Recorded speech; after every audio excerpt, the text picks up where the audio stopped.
I'll call this meeting to order.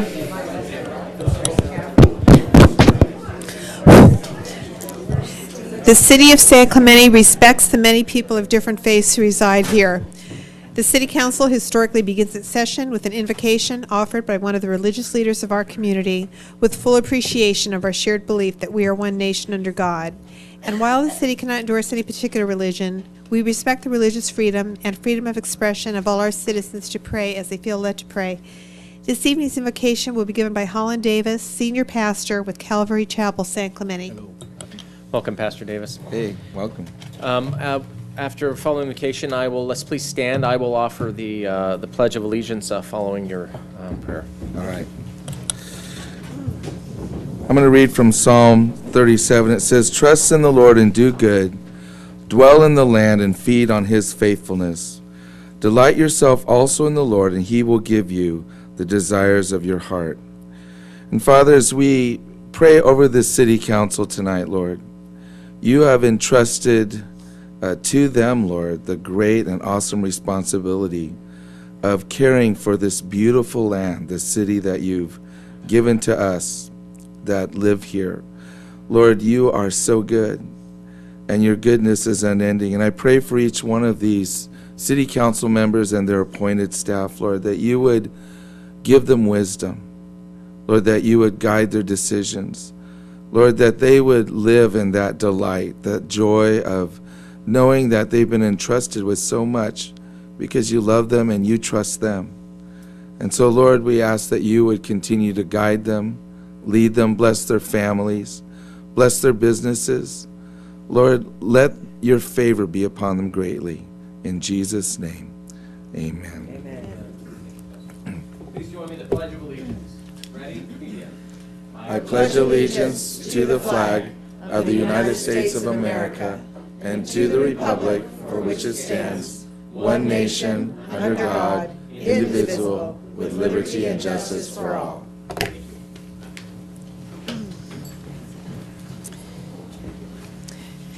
Councilmember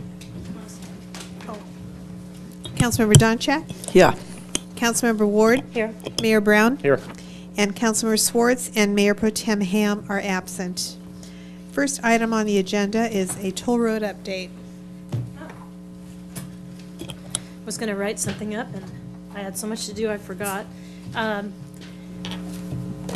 As the TCA representative, I was at a budget committee meeting last week that included a quorum of both boards, the San Joaquin Hills and the Foothill Eastern Transportation Corridors.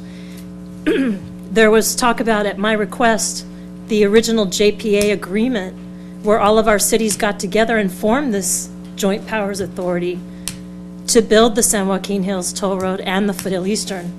TCA announced, I think a couple months ago, that they wanted to look into studying managed lanes on I-5 from the 73 all the way through San Clemente to the San Diego County line.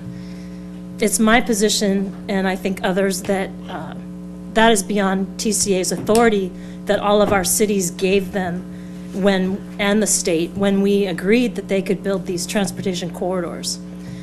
We think those corridors are defined and not included as part of I-5. So what I want to announce tonight is that at that budget meeting, several of the cities in this agreement said that maybe we should reconsider our Joint Powers Authority and modify it to reflect what they currently would like to do. So San Clemente, we have, I objected to that and said that that we should build only what we had set out to do, and they had no authority to go beyond that. So I just wanted to notify the public of that they've publicly stated that we'll have a talk about it with clear leaning to modify it. So I think the public should be aware that they would like to expand and their powers. And they also said that they didn't think that the toll roads should ever be free, and that the money, extra money that could go to those, could be used in many ways, and even including in our cities. So that was a big revelation right there, and I think the public should know that the promise of the toll roads being free we might have to fight for that, and San Clemente may need your support. So that's my toll road report. Thank you, Mayor. Thank you, Kathy. I appreciate that. Former mayor, I was thanking myself for being here. James, any other comments on this? Lori, anything to add on this item? Great. Well, thank you. We always have a standing toll road update at the beginning of our agenda. It's a big priority for our community, and we will always continue to talk about it because we know that it's an item of great concern. Thank you, Kathy. Okay. Next is a presentation by Don Brown, Planning Commission Chair, concerning Planning Commission activities.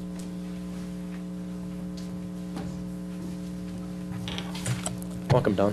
Good evening. It's been a while since I've talked to you with the move from the City Hall movement. Missed about a month. Since the last briefing, we've done 24 agendized items and 5 study sessions. Previously reported a long time ago, of course, Lifetime Fitness, which is now under construction, the Outlet Mall freeway signs, and a density bonus update to the housing home. Those were previously reported, but a long time ago. We had some study sessions recently, including murals in public view. We've had two sessions on that. That's a council go-do for an ordinance, and we're having number 3 tomorrow night. We've done a comprehensive review of the zoning ordinance for general plan and housing element consistency, a page turn, and we've done a review with code compliance on certain recent initiatives that code compliance is doing, particularly conditions of approval on certain downtown noise type issues in restaurants. So agenda items, we had a cultural heritage permit for Avenida Granada. We did an outlet events activity permit for the outlets, an overall encompassing out, so they don't have to get a special activity permit for all the beers and brews and other little special activities they do.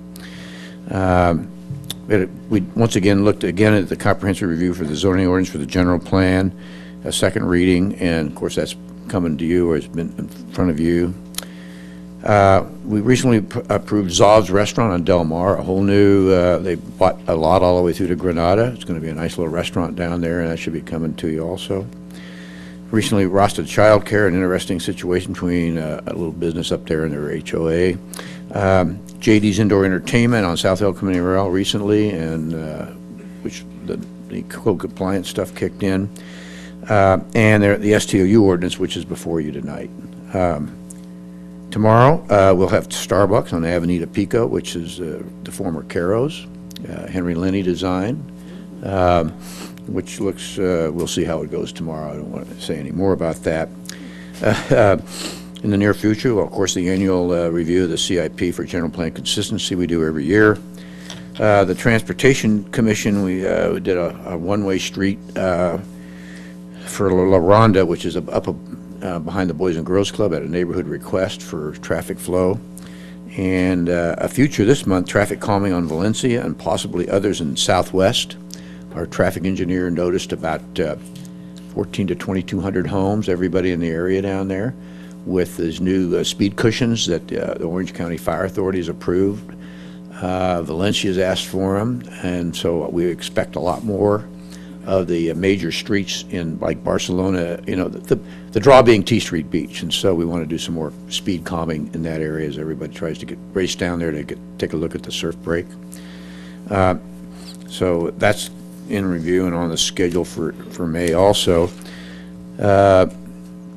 In design review, a little future out, Target parking lot split, potential away in the west side of the parking lot of some businesses and a restaurant going in there. And of course, Chick-fil-A has come in a design review, in design review subcommittee. A tentative annual schedule, big picture that staff's given to us. Their planning department intent to have all the specific plans updated in coincidence with the completion of the coastal land use LIP a year from now.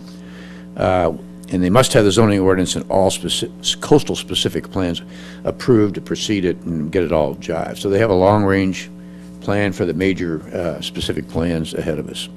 And that's all we've done since January or so. That's a great update. You heard some cheers back there, some Chick-fil-A cheers. I heard a Starbucks, cheer, Got a cheer for one. That's good. Thank you, Don. Appreciate it. Scott, just as a point of reference, would this be an appropriate time perhaps to announce the 2 items that are being, or would it be after all communications? Yeah, there's 3 total. But Three. yes, if the council, you could announce that now, invite people to, there are 3 items up for, that'll need to be continued tonight.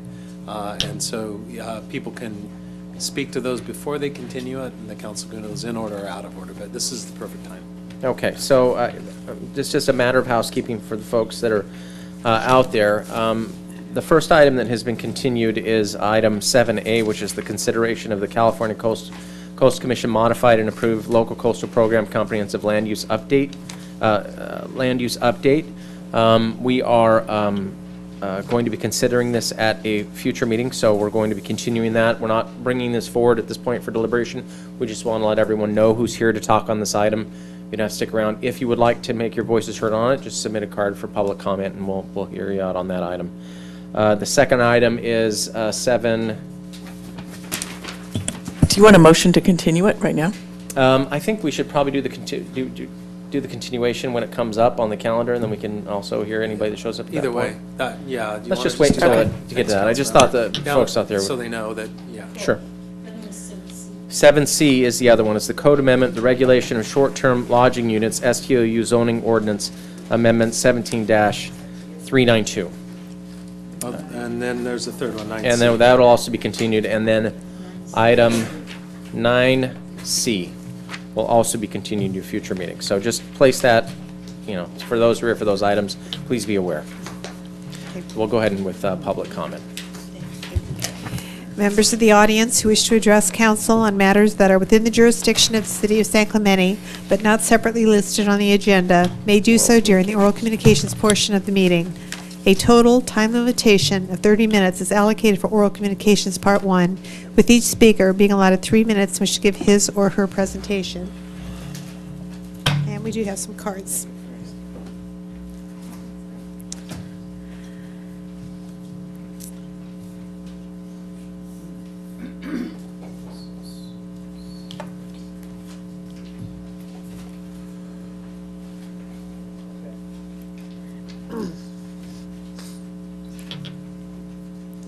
Just really quickly, Ray, you have an item in here for your spent fuel storage proposal. Did you want to discuss that for your item when we discuss the songs legislation, or? I put in 2 cards. Okay, all right. So, all right, we'll just keep you on the oral communications then. Let's start with Sandra Weaver. Following Sandra Weaver is Jim Smetona. Evening, Mayor Brown and council members. Well, here I am again. My name is Sandra Weaver. I am manager over at the Cabrillo Playhouse, and I'm here to tell you about our play that's going on right now. It's called Vanya, Sonia, Masha, and Spike. So you all know what that'll be about. Actually, it's a brother and sister who live in a rural farmhouse, and their younger sister, Masha, takes off and goes out to see the world, but she comes back to visit with her boy toy, Spike. So it talks a little bit, it's funny, and it's poignant, and it's really good, so come and see it Thursday, Friday, and Saturday at 8, Sunday at 2, the next 2 weekends, tickets are $20. But what I really wanted to address tonight is to talk about the Playhouse. What a jewel, and really what a treasure it is to San Clemente. And I don't think we get enough recognition for that. In 1953, a group of theater lovers got together and had this dream to have a community theater here in San Clemente, and they realized that dream. And then in 1966, they purchased the property, which is now the Cabrillo Playhouse down in Ola Vista and Cabrillo.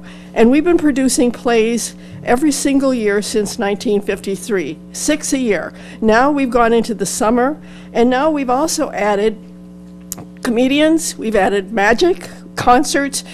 People are calling every week to rent our theater to do their shows, and we're selling out. So I guess what I'm saying is we're not just a community theater anymore. We're a community entertainment center, and we're a vital part of this community and the arts. And what I'm asking you again, I've asked this before, that I really feel that it would be nice if the council would designate a certain night, it could be once a month, it could be once a quarter, for us to come like the high school does and give you an update on what the Cabrillo Playhouse is doing. We have also made a lot of improvements. We have a new deck on the patio, new carpeting, we've got another plaque out on the patio. We're just improving them all the time and making it a really place where people love to come. We get new people there all the time, and they're coming back. So we really hope the city will support us and give us a little bit more appreciation and recognition for the work that we do here in the community.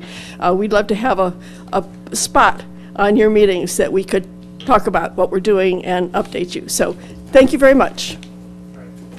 Thank you, Sandra. I'll give you a call about that. Next is Jim Smetona. Following Jim is Brad Malamud. Good evening, Mayor and Council. James. I'm here today as a citizen and a long-term, well, almost 35 years of employment with the city of San Clemente. I've raised my children here. I have grandchildren here. I have brothers and sisters here. I've, like I said, lived in town all my life. And it's been a wonderful, wonderful place to work up until a few years ago when we got new executive management. For lack of a better term, I guess they've taken the city in a different direction than past city management.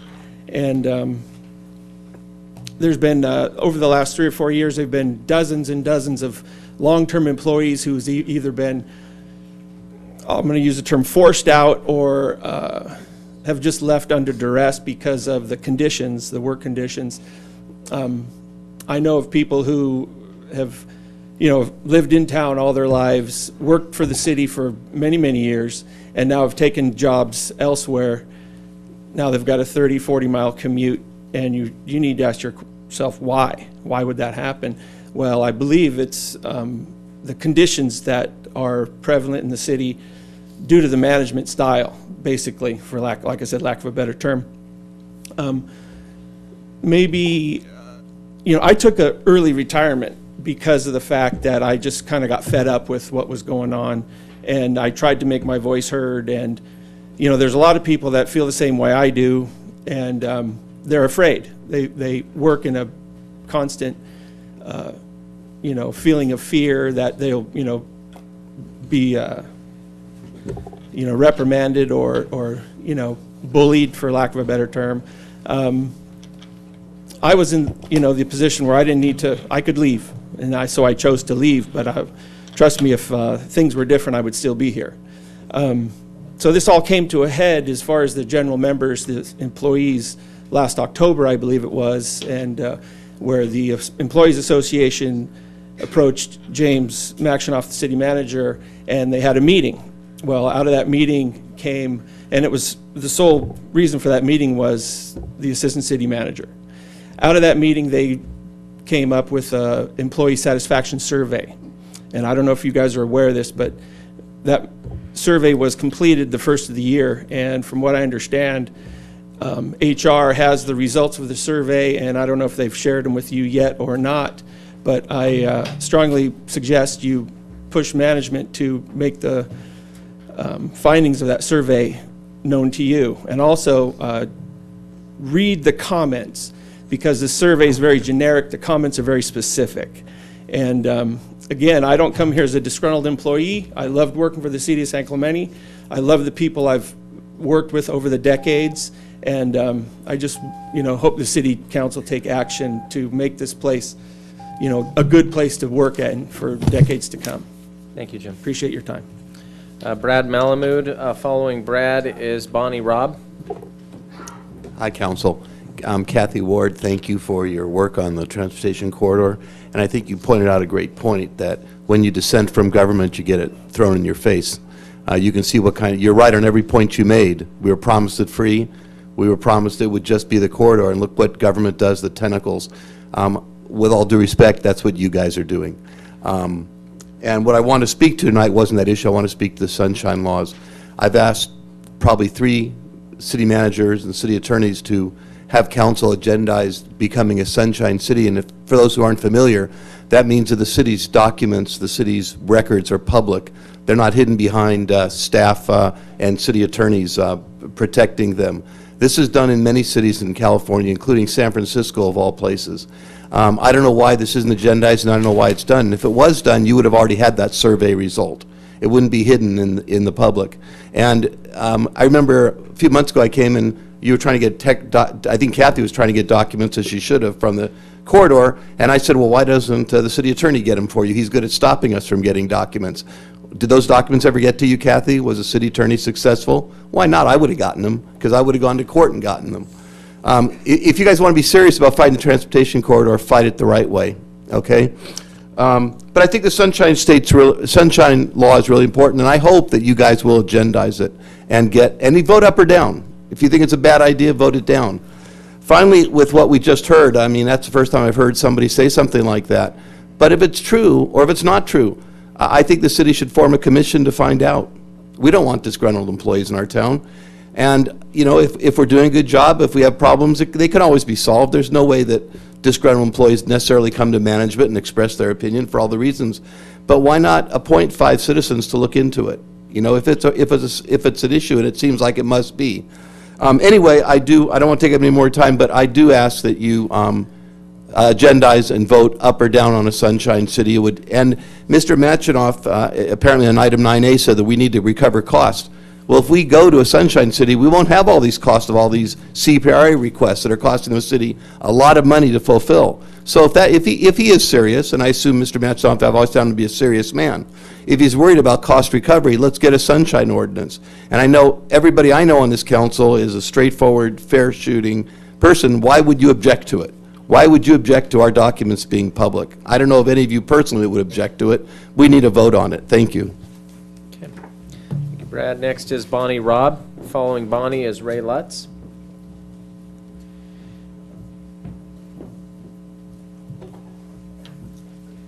Good evening. My name is Bonnie Robb. My husband and I are homeowners here in San Clemente.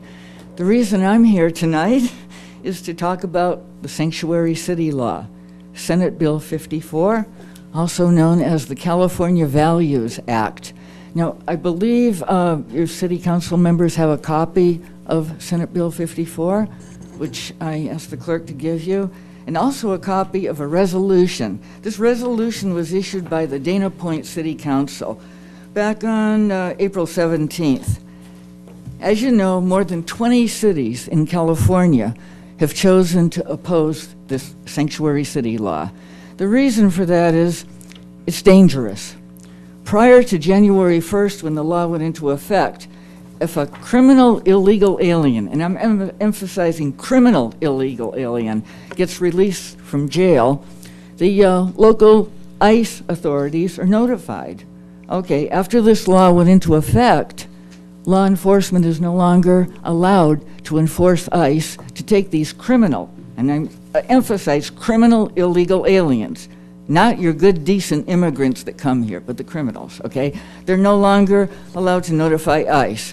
Okay, so that's why more than 20 cities have chosen to either opt out or to oppose. Now, there's 2 ways of doing this. The Orange County Board of Supervisors and the San Diego Board of Supervisors, I believe, have filed an amicus brief. I'm not an attorney. However, that would be supporting the federal government's lawsuit against California. In other words, they're saying the sanctuary city law is unconstitutional, okay? Now, if you were to file an amicus brief, my understanding is there would be costs involved. Even if you have your own in-house attorney, it could cost a few $1,000s. That's why so many cities are doing the resolution. The resolution is basically symbolic. It says that I uphold law enforcement, pro-law enforcement, I uphold the law, I am opposed and I condemn the sanctuary city law.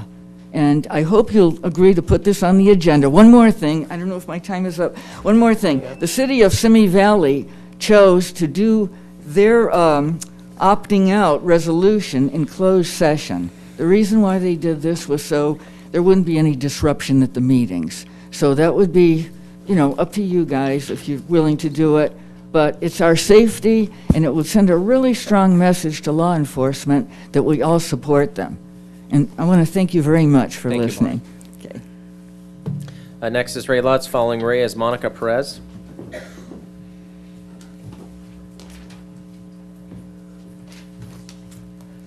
Hello, Ray Lutz with Citizens Oversight. Congratulations, Tim Brown, on now being the mayor. You occupy the seat well. I'm here today to talk about, guess what, the San Onofre nuclear waste and the Basically, as you may know, we did sue the Coastal Commission over their plan to put in the facility. We went into a settlement agreement and now we're making progress and now have 6 experts that have been meeting, and they're going to be trying to really work on moving this waste.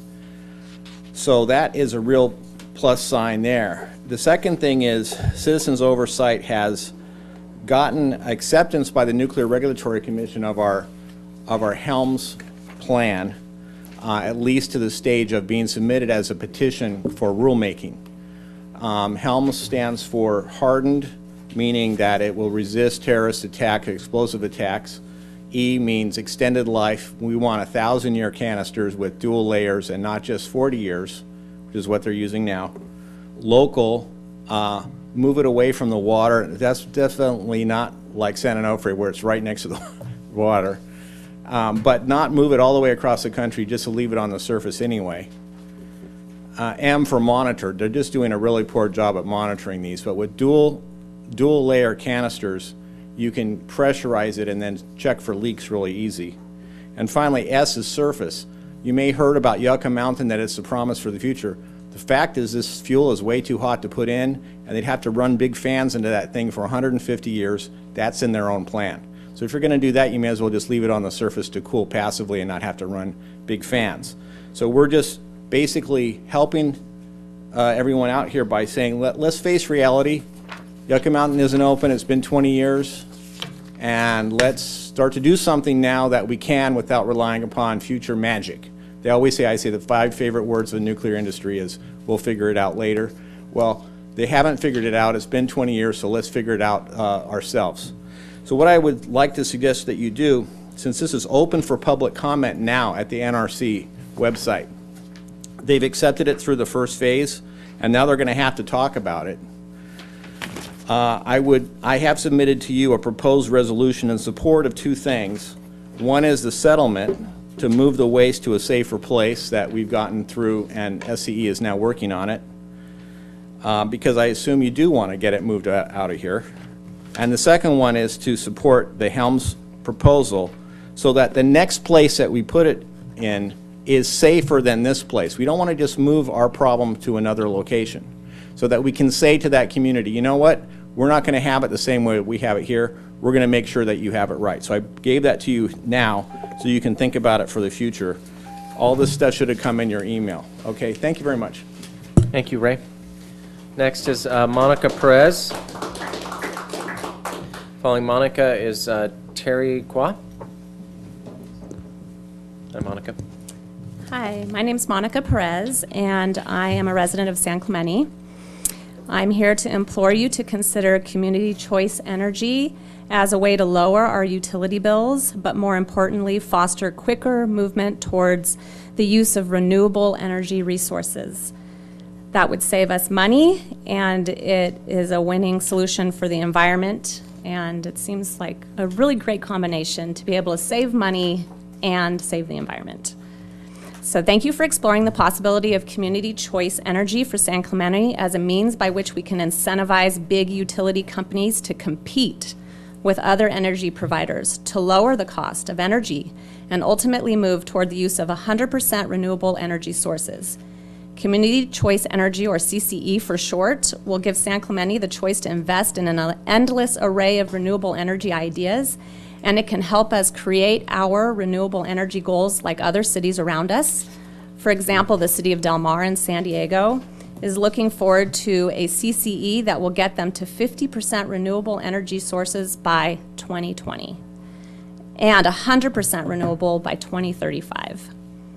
I would like to share as many examples of renewable energy technologies and projects that are happening now, but if I run out of time, anyone can visit the following websites: renewableenergyworld.com and cleanpowerexchange.com. Number 1 are the wind farms, and I will run out of time, so I want to jump to some of my favorites. Number 2 is waste management landfill gas to energy. It's in Marin. It's a Marin CCE project that generates enough electricity for 5,000 customers The methane gas that's produced at the landfill powers 2 reciprocating engines that generate electricity 24 hours a day, 7 days a week. And this is turning trash into electricity. Number 3 is the solar panels. They can help save water. Peninsula Clean Energy is building solar that will float on top of irrigation water storage ponds.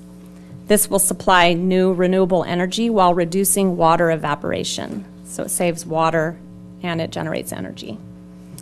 Electric vehicles are predicted to dominate the roads in the coming years. CCEs will incentivize homeowners to become energy producers to make plugging in easier and cheaper. There will also be a need for charging stations like the ones at the outlets. You can also look into Tesla's mega battery in Australia. But I'd like to end by quoting Dale Ross, Republican mayor of a small town in Texas that took his town to 100% renewables. He says that clean energy is a no-brainer. We've got an endless supply of wind and sun, and I'll take that bet over fossil fuels any day of the week. Thank you, Monica. Monica, a next step for San Clemente, a couple of us are going down to Solano Beach because they have a CCE and a CCA. And so city staff and a couple council members are going to go down there and see how that's working for them and what it looks like. So thank you. Thank you. Thank you. Next is Terry Qua. Following Terry is Robert Lacey. Hello, my name is Terry Osuki Kwai. I live in San Clemente. On behalf of the residents of San Clemente, I'd like to thank all of you on the city staff and city council for considering CCE for a city. Community Choice Energy offers many benefits, as Monica pointed out. I'll mention just a few of the economic advantages that CCE cities have experienced. First, every CCE in California has had rates that are cheaper or the same as the utility. Solana Beach, I believe you said that they just launched, they expect their CCE to have rates about 3% less than those of SDG&E. And let's look at the self-generation rate in Lancaster, California.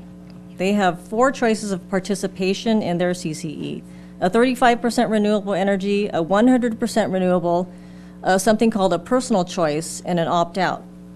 Personal choice is for those that produce their own wind and solar. Lancaster's personal choice reimbursement rate is 100% higher than that of Southern California Edison. The mayor of Lancaster says, "What's surprising about sustainable energy, it's cheaper in the long run. Having solar panels is a no-brainer, so every new home in Lancaster is required to be solar powered, and they're still affordable." CCEs open up local entrepreneurial opportunities. Marin County's CCE built Solar One, the Bay Area's largest public-private solar partnership. The solar farm repurposed 60 acres of a brownfield site and supported 341 jobs. And Marin's Feed-In Tariff program helps new revenue streams for small-scale solar, and also wind or biomass projects. Some of these include an industrial park, Cost Plus, carport shade structures, and the San Rafael Airport. So they've created 2,800 California jobs doing this. So from an economic theory standpoint, CCE makes sense. Utility companies are monopolies with a guaranteed rate of return. So they take on expensive projects and contracts because the customers have no choice but to pay for them. On the other hand, the CCEs have to procure energy at a lower cost. Otherwise, the customer can just opt out of it.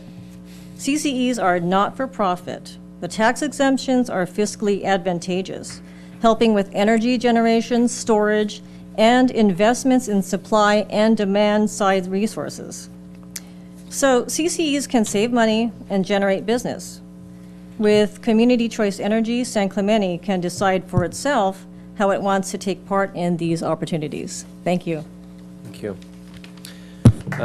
Scott, really, thank you. Scott, we have Robert Lacey wants to speak about vacation rental units. What do I do with that?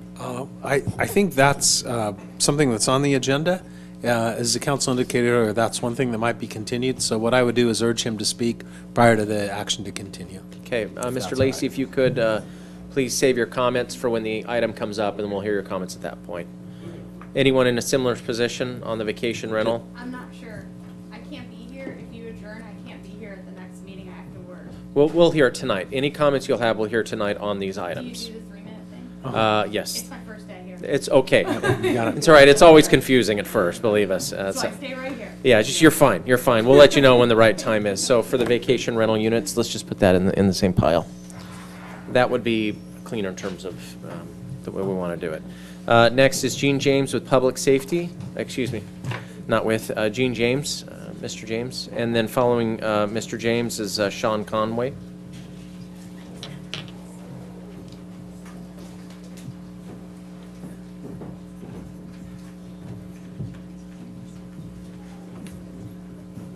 Council members, hello. My name is Gene James. I'm a San Clemente resident. It's your role to provide our city a safe and secure environment. And sometimes, quite frankly, I just don't see it.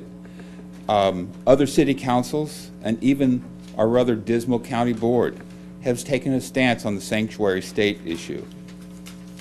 I ask you to take a stance as well. Ms. Robb made a great point earlier. Most of us aren't asking you to join the amicus brief. Most of us are just asking you to take a stand, pass a resolution, recognize the fact that we live in a sovereign nation, and many of us love that sovereign nation. For God's sakes, we live in the greatest nation in the history of mankind. Even at the city council level, take a stand and recognize that greatness and understand that we live in a sovereign nation.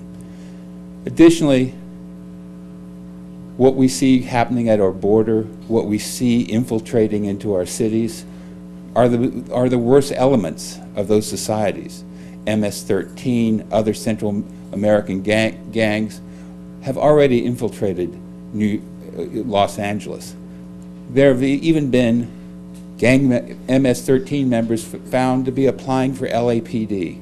We need to take a stand here in San Clemente that we believe in our nation, we believe in the supremacy of federal law over state law, and the fact that our state government just doesn't represent who we are here in San Clemente as Americans.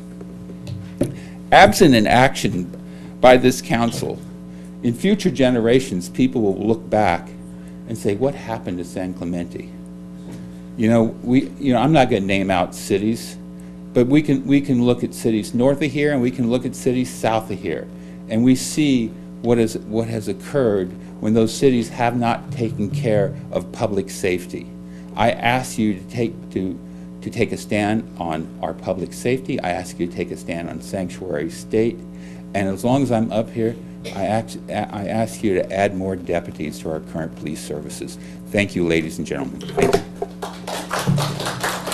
Next is Sean Conway. Following Sean is Mickey Rathman.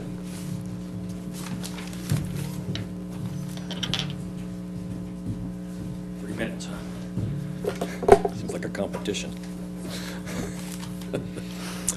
My name is Sean Conway. I'm a resident of the Marblehead community. My narrative has to do with the homeless encampments and the associated hazards that are attached to those encampments. I'm a retired fire captain from the city of Los Angeles. I've been retired for 3 years. I spent most of my career working in the highest life loss, fire loss areas of the city. The station I retired at was one of the busiest firehouses in the nation, and in fact in 1990 was the busiest firehouse in the United States. One of my job responsibilities was the overall training of the members, training that included brush fire operational training. July 1985, Baldwin Hills Fire, Los Angeles, 150 homes damaged or destroyed, 3 people killed, several others with critical burns. June 27th, my birthday, 1990, College Hills Fire, Glendale, California, 66 homes burned to the ground, countless others damaged, several people narrowly escaping death. October 2003, Simi Valley Fire, 16 homes burned, several commercial buildings burned or damaged. What do these fires all have in common? Other than the fact that I responded in each and every one of them, along with countless others throughout my career. Santa Ana winds and a single spark that started each of one of these fires. Things to know about the Santa Ana winds. I'm sure you know a little bit about this, but I'll say it anyway. Santa Ana winds are dry, warm, gusty northwest winds that blow from the interior of Southern California towards the coast, offshore. Winds increase the supply of oxygen, which results in fire burning more rapidly. Wind influences the rate of spread and intensity of the fire. Once a fire gets rolling, it can create its own stronger winds. When the Santa Anas are blowing through San Clemente, it's not uncommon for hot, dry winds to blow up the Marblehead Canyon, up to at least commonly at 60 miles an hour. And I've done the calculation myself, so it's 60 miles an hour up my canyon. It's neat when there's no fire. When I worked in the fire service, we were told to project fire progress. If a fire gets rolling up through our canyon and the conditions are optimal, the fire department will have a very difficult time projecting where this fire will go and when it'll get there. It could roll up the canyon and impinge the homes faster than the fire department can get into position, truly. Fire meteorologists predict an above-average number of Santa Ana wind days this year in 2018. Last October, 2017, there were 14 Santa Ana wind days. In December, over 10. Santa Ana Wind Season Outlook issue Thursday, April 12, 2018. Fuels will become more susceptible to fire in the coming weeks, so any significant winds that occur, especially in May, could result in significant fire activity. When I worked, I was in a leadership position. It was my duty to be proficient at my job, make sound and timely decisions, ensure that tasks are understood and accomplished, and develop a plan for the future. I'm politely suggesting that you do the same. And start moving, and you can start by moving some of these homeless folks out of the canyon. They really are a problem down there. I got 8 seconds. Thank you for addressing the toll road situation, Kathy Ward. Nice suit, great hair. You seem sweet. High five to the folks of the sanctuary. Well done. All right. Thank you.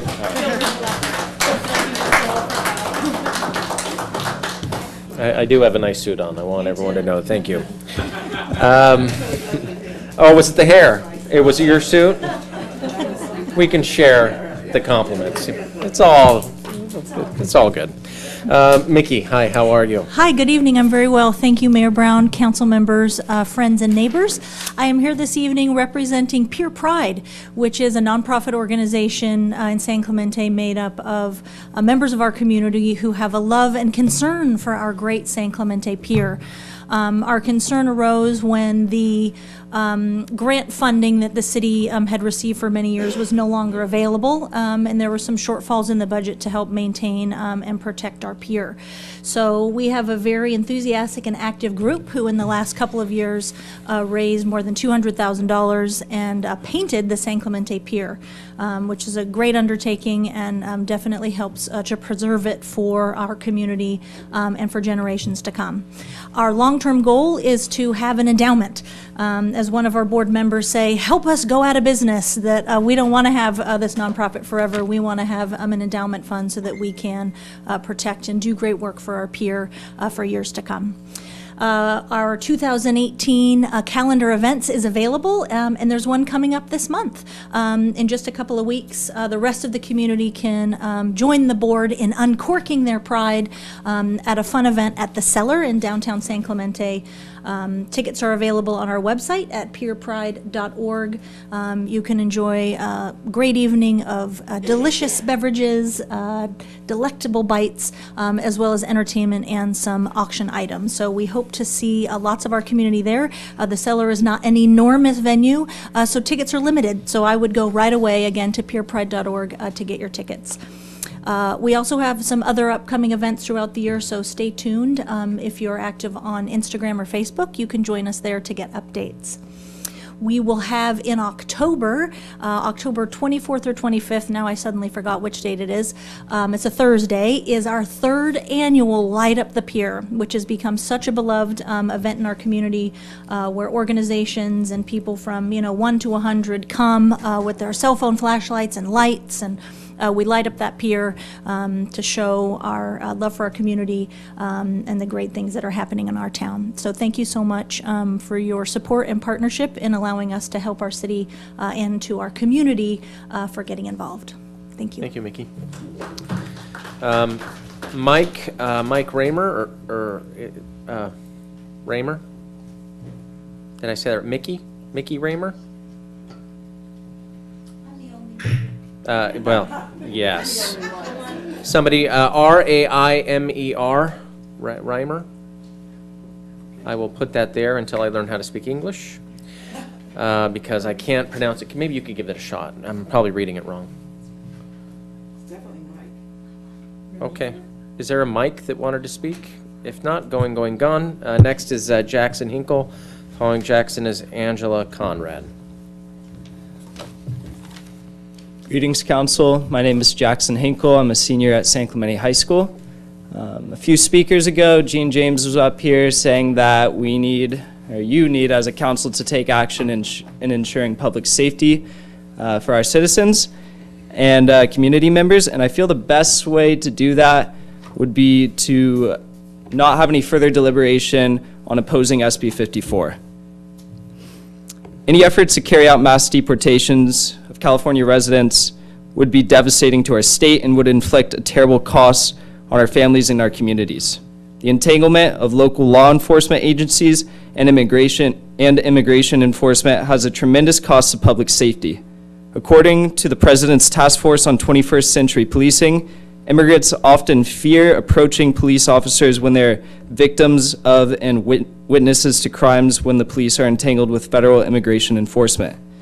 A study conducted by the University of Illinois found that 44% of Latinx citizens are less likely to contact police officers if they have been the victim of a crime, because they fear that police officers will use this interaction as an opportunity to inquire about their immigration status or that of the people that they know. Due to the fact that midterm elections are rolling around, it may be in your political interests to oppose this bill and join in with the County of Orange and other cities in our county. But as councils, as representatives of our constituency, I would urge you to not continue any further deliberation on this and take SB 54 as is. We have larger issues to work on. We have the toll road, we have nuclear waste, we have homelessness. SB 54 makes our neighborhoods safer, and it also ensures that no state or local resources are diverted to fuel any attempt by the federal government to carry out mass deportations, and that our schools, our hospitals, and our courthouses are safe places for everyone in our community. Thank you. Angela Conrad.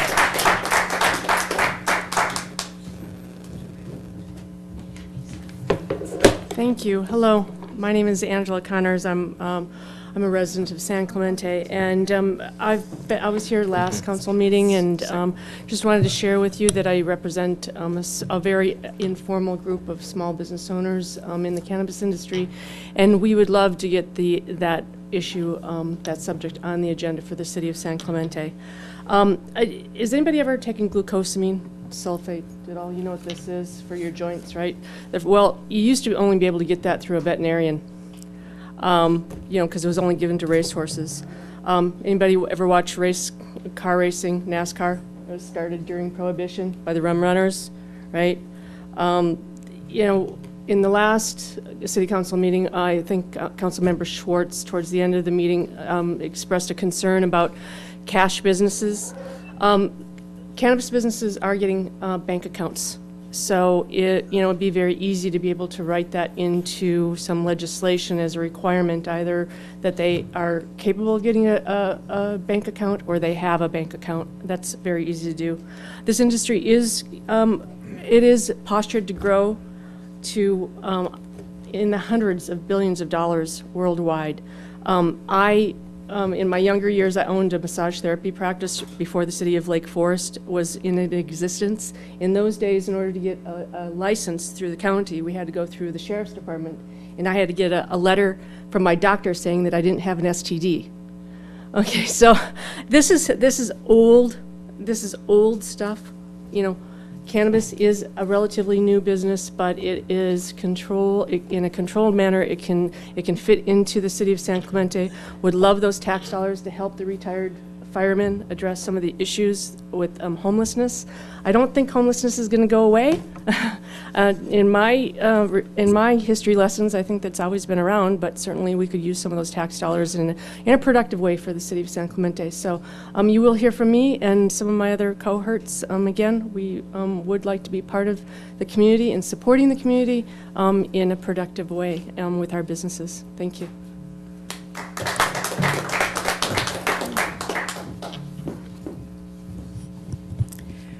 Could we have a motion to waive reading in full of all resolutions and ordinances? So move. Second? Motion by Doncheck, second by Ward. All those in favor? Aye. Passes 3-0. Closed session report, city attorney. There's no reportable action taken. Thanks. All items listed on the consent calendar are considered to be routine and will be enacted by one motion without discussion unless council, staff, or the public request removal of an item for separate discussion and action. The public has requested the removal of item 6B1. That's the Planning Commission minutes of April 18th. Okay. Joanne, that was 6B1 and what else? That's Just it, 6B1. just Okay. 6B1. Kathy, anything? I also was going to pull 6B1. And that's all. Lori? I don't have anything. Move the balance. Second? Motion by Doncheck, second by Ward. All those in favor? Aye. Passes 3-0. We have 6B1. A card on this item. Thank you. Jim Rulin.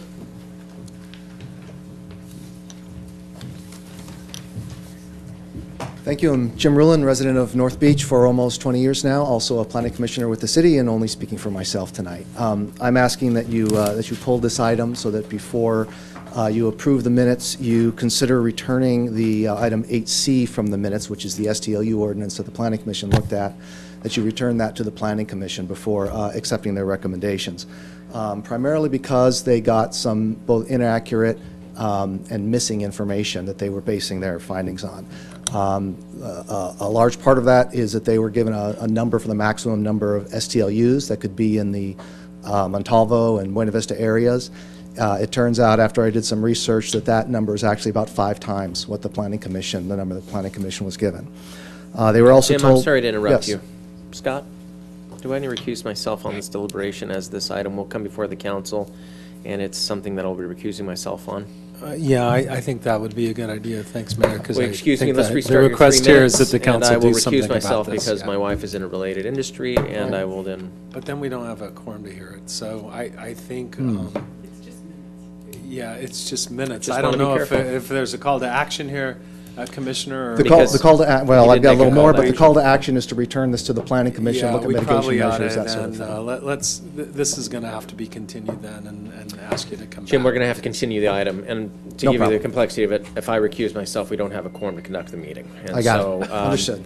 We will have to continue this item to a date that will be established.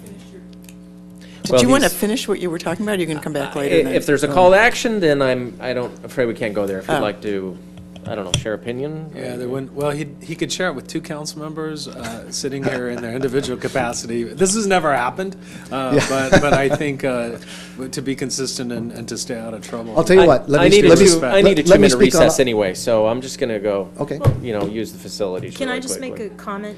If this is going to get continued to another council meeting, Yeah. he can make that comment then, or send it to us in writing before We that? can't take action on this anyway. Not tonight, but we could do, whether it goes to the plan commission or not, maybe it's an action that the council could take up when we take it up again. I don't know. You can do that too. We'll be considering I'd it. suggest that you couple the minutes to that action, because you do have a request to do more than just read and sort of. Then let me make this easy. Why don't I just speak to item 7C, and we'll put this to rest right now. Is that all right? Sounds good. Thanks. Thank you, Commissioner. There is a typo in here when it comes back around. I think the vote was 4-2-1-1, not 4-3-0 on page 6B15, because you had 4 commissioners that voted yes, you had 2 that voted no, you had 1 that abstained and 1 that was absent. It's 8 commissioners. Or however, you see what I'm saying? Yeah. It's caught correctly back in a staff report. Okay. fix that too. So just for a point of clarification, Jim, we appreciate you showing up and sharing your thoughts. And so for point of clarification, even when we deliberate on this item for continuance, we may have public comment on that question. We may. And if we do? We'll have people speak only, technically, there won't be a quorum available to hear that. So you, Mayor, will have the ability to vote on a continuance because there's ability to do that just procedurally to keep the item alive. But we won't be able to have a hearing on it. So we'll explain that to people when we get there. So for anyone that has public comment here that's waiting, it would probably be best to save their comments for the next meeting where this will be Right, deliberated but we didn't on. tell them when that was going to happen. So we want to do that when we get there. Okay. We'll explain it all. All right. Are we clear on that? Good, because sorry, some of this is fairly complex, so we appreciate your patience. So motion to continue this item to our next council meeting. Was that 6B1? That would be 6B1, the Planning Commission minutes of April 18th. Okay, I also was going to pull that item. but- Okay, so the motion is to continue to our next, for deliberation or next council meeting. For the entire 6B1? Regular Planning Commission minutes? Or just that Yeah, 'cause- item? I'm confused. It would have to be the whole minutes because, I think we should just do the whole Okay. thing. but did you want to talk about something different? It's something different, but if it's going to be continued, then it's fine. So you're seconding. It means nothing in those minutes is acted upon.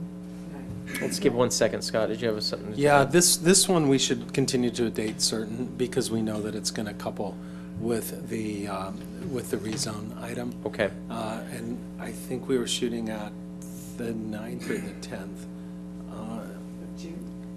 No, May. James, it was the 9th, wasn't it? Hang on a second, I'm looking at that. At 5 o'clock, right?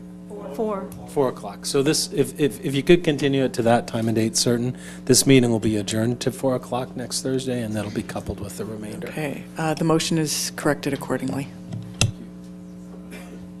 Second? So I'll second that. Motion by Doncheck, second by Ward. All those in favor? Aye. So just so the public's aware, the meeting item, the minutes item has been continued to a regular council meeting that will be held on May 9th at 4 p.m. Is that considered a regular? Adjourned regular, excuse me. Adjourned regular meeting to be held on May 9th at 4 p.m. And we would welcome Mr. Williams' come at that point, as well as anyone who would like to share their thoughts. And if you have thoughts ahead of that, the council is always available. Okay.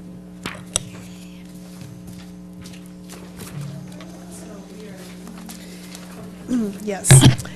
The public hearing process includes a staff presentation, a presentation by the applicant not to exceed 10 minutes, and public testimony not to exceed 3 minutes per speaker.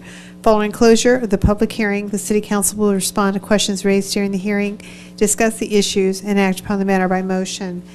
The first public hearing is consideration of California Coastal Commission modified and approved local coastal program comprehensive land use plan update, and staff is recommending that the public hearing be continued to the council meeting of June 12th, 2018. So based on my previous comments when we had announced that this item would be continued, we do have an opportunity.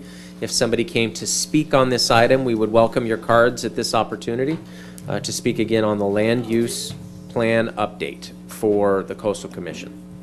So if there are any cards on this item, now would be the time to submit that. And we will also, in June 12th, have the opportunity to, again, hear your comments in this item. So you'll have opportunity to speak about it tonight and then also on the 12th of June. And Mayor, just to clarify, the hearing tonight is not going to be opened. It'll be opened on June 12th. So if the speakers want their testimony to be in the record of the hearing, Has to be on June they need to 12th. come back. Yeah. Okay, I hope that was clear. Yes, sir. Just get a clarification. So those who are operating STLUs are now under a 90-day notice for June 18th to cease operations. Just wanted to bring it in. I'm afraid I can't answer that at this point, but I'll tell you what, in a few minutes we'll have a break and our city attorney will be here and you can ask. Is there the clock running and any postponement of anything? Sure. At the break, I think we'll have some opportunity to interact. And that's not this item. This is the land use plan update. So on this, we have a card. And again, as our city attorney said, that because the hearing is not opened on this item, this is informational, but it will not be part of the record. We would welcome you also to make your comments on the 12th of June to make it a part of the official record. We have a card from Bree Hughes. Ms. Hughes. Any other comments on this item? Council always welcomes to hear. So for it to be official, just come back June 12th. Yeah. Sure, but share your comments Okay, here. so I think it would I'm be. Bree Hughes. Sorry, Ms. Hughes, you can submit it in writing too, and that would be part of the record if you can't make it on the 12th. Okay. So I'm Bree Hughes. Come on up to the microphone. I'm a resident of the Cypress Cove community, which is one of the private beach access points that is mentioned in the land use plan. So I just wanted to make public comment that, you know, as a homeowner or resident with small children, we're just vehemently against converting our private beach access to public use. It would, you know, diminish the quality of our life and affect our land values in the community. Thank you, Ms. Hughes. So we will be having a workshop, open house on this item. We will have city staff that will be there to answer questions and especially clarifications on that point of which I'm extremely educated, and help address a lot of these concerns that are surfacing. And we hope to have that prior to the council meeting. We don't have a date scheduled right now, but when we do, we'll notice it, we'll make sure everyone's aware, and then we'll get the word out so you can attend and get that addressed. Great, thank you. Thank you, Ms. Hughes. I'll move staff recommendation, which is that we continue item 7A, the public hearing on the CCC California Coastal Commission Modified and Improved Local Coastal Program, LCP, Comprehensive Land Use Plan, LUP, update to the council meeting of June 12, 2018. Second. Motion by Donchik, second by Ward. All those in favor? Aye, passes 3-0. The next public hearing is to consider Phase 2 comprehensive code updates.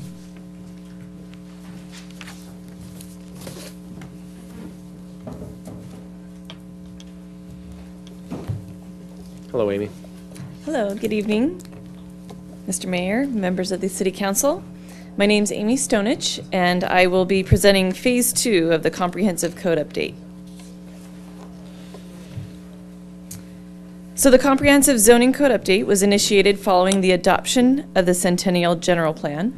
That was adopted in February of 2014. Phase 1 of the Zoning Code Update was completed in 2015. It included updates to the zoning map, amendments to the commercial and mixed-use zones, and the city held multiple sessions to gather input.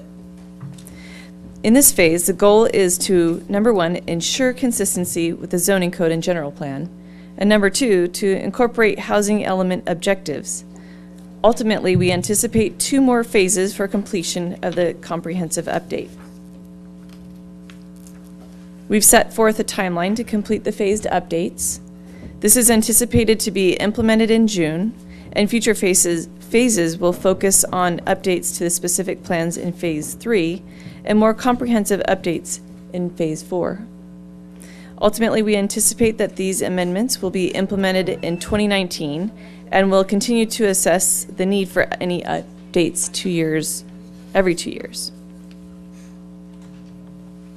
So the Planning Commission held a study session on January 17th and public hearings on February 21st and March 21st. The Commission went through every proposed change in a line item review. After this thorough review, the Commission recommended approval of the zoning code amendments that are before you tonight.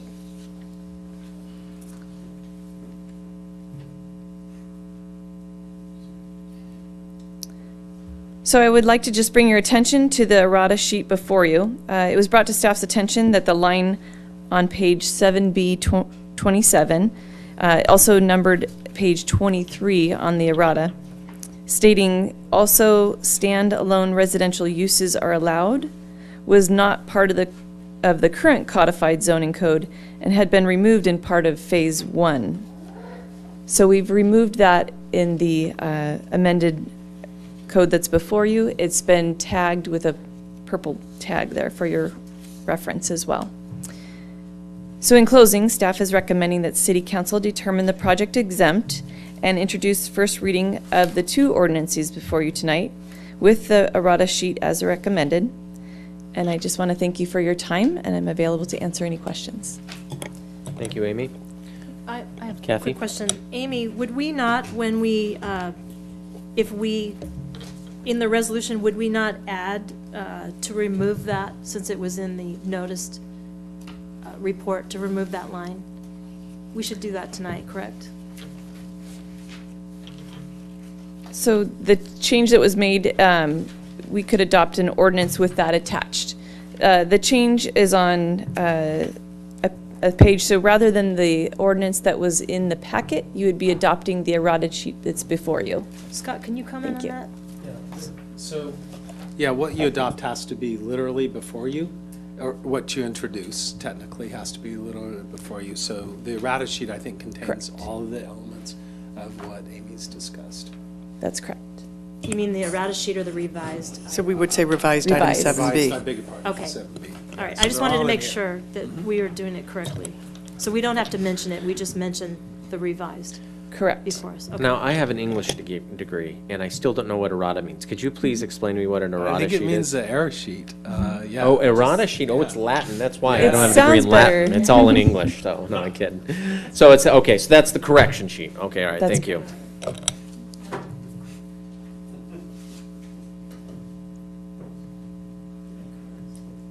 Any cards on this item?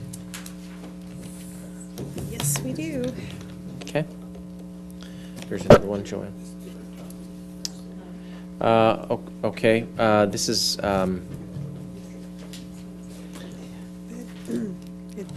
says 7C. Okay, let me just take a look at some of these here.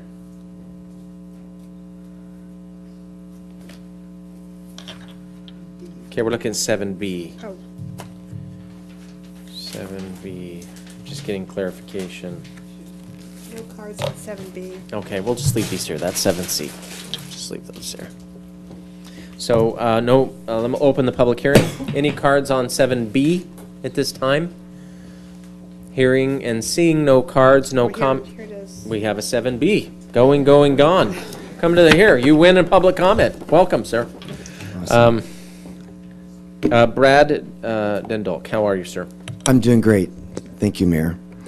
I'm here to speak on the forthcoming STLU ordinance, item number 7B. Am I allowed to talk about that? 7C. C, oh, that's 7C? Sorry. 7C. No, it's okay. Typo. It's okay. We just We'll do it got next. it confused ourselves. So See you in a I'll minute. change your card to 7C. Okay.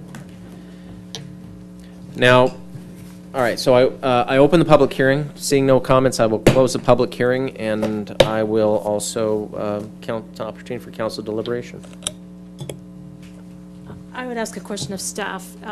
If the council at times has asked for certain parts of zoning that we've done to have like a follow-up on it, would it be a proper time now if there was a certain section that I wanted followed up at a future time to ask it now, even though we're ratifying the changes now? Yeah, certainly, and that could either be done after you act as a separate sub-action or as part of the master motion, whichever you prefer. Okay. Would it be I cleaner will to do it. vote as is I and think then to add do it it? at the end would be better, Councilmember Ward. So and if there's no. After. Just hold a place. So yeah, if there's no concern, we can vote for this as it stands, and then you can put a sub. Do we need, when council does that, can just one council member request that, or do we need a majority? I think to have the staff put the time and effort into the bring back, you should do it by minute order of a majority. So would a majority be 2-1 in this yes, instance? on this Okay. one, yeah. I'm just verifying, because I know, it's a little unusual. Really good Yeah, question. we You just need wanna 3 make sure- votes to pass an ordinance, but not to just To do a follow-up renew- action. Okay, Mhm. thank you. And before there's motion, I just want to thank city staff for doing this. This is a very difficult and cumbersome process. As you pointed out, the Centennial Plan was a sea change versus the 1980 or 1996 version that we had.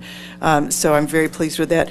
And I am very happy to hear that there's a game plan for the specific plans, because they're the guts of our city, and it's really time to start looking at the specific plans and getting them into the 21st century. But mainly, I want to thank you for your careful work. Anything?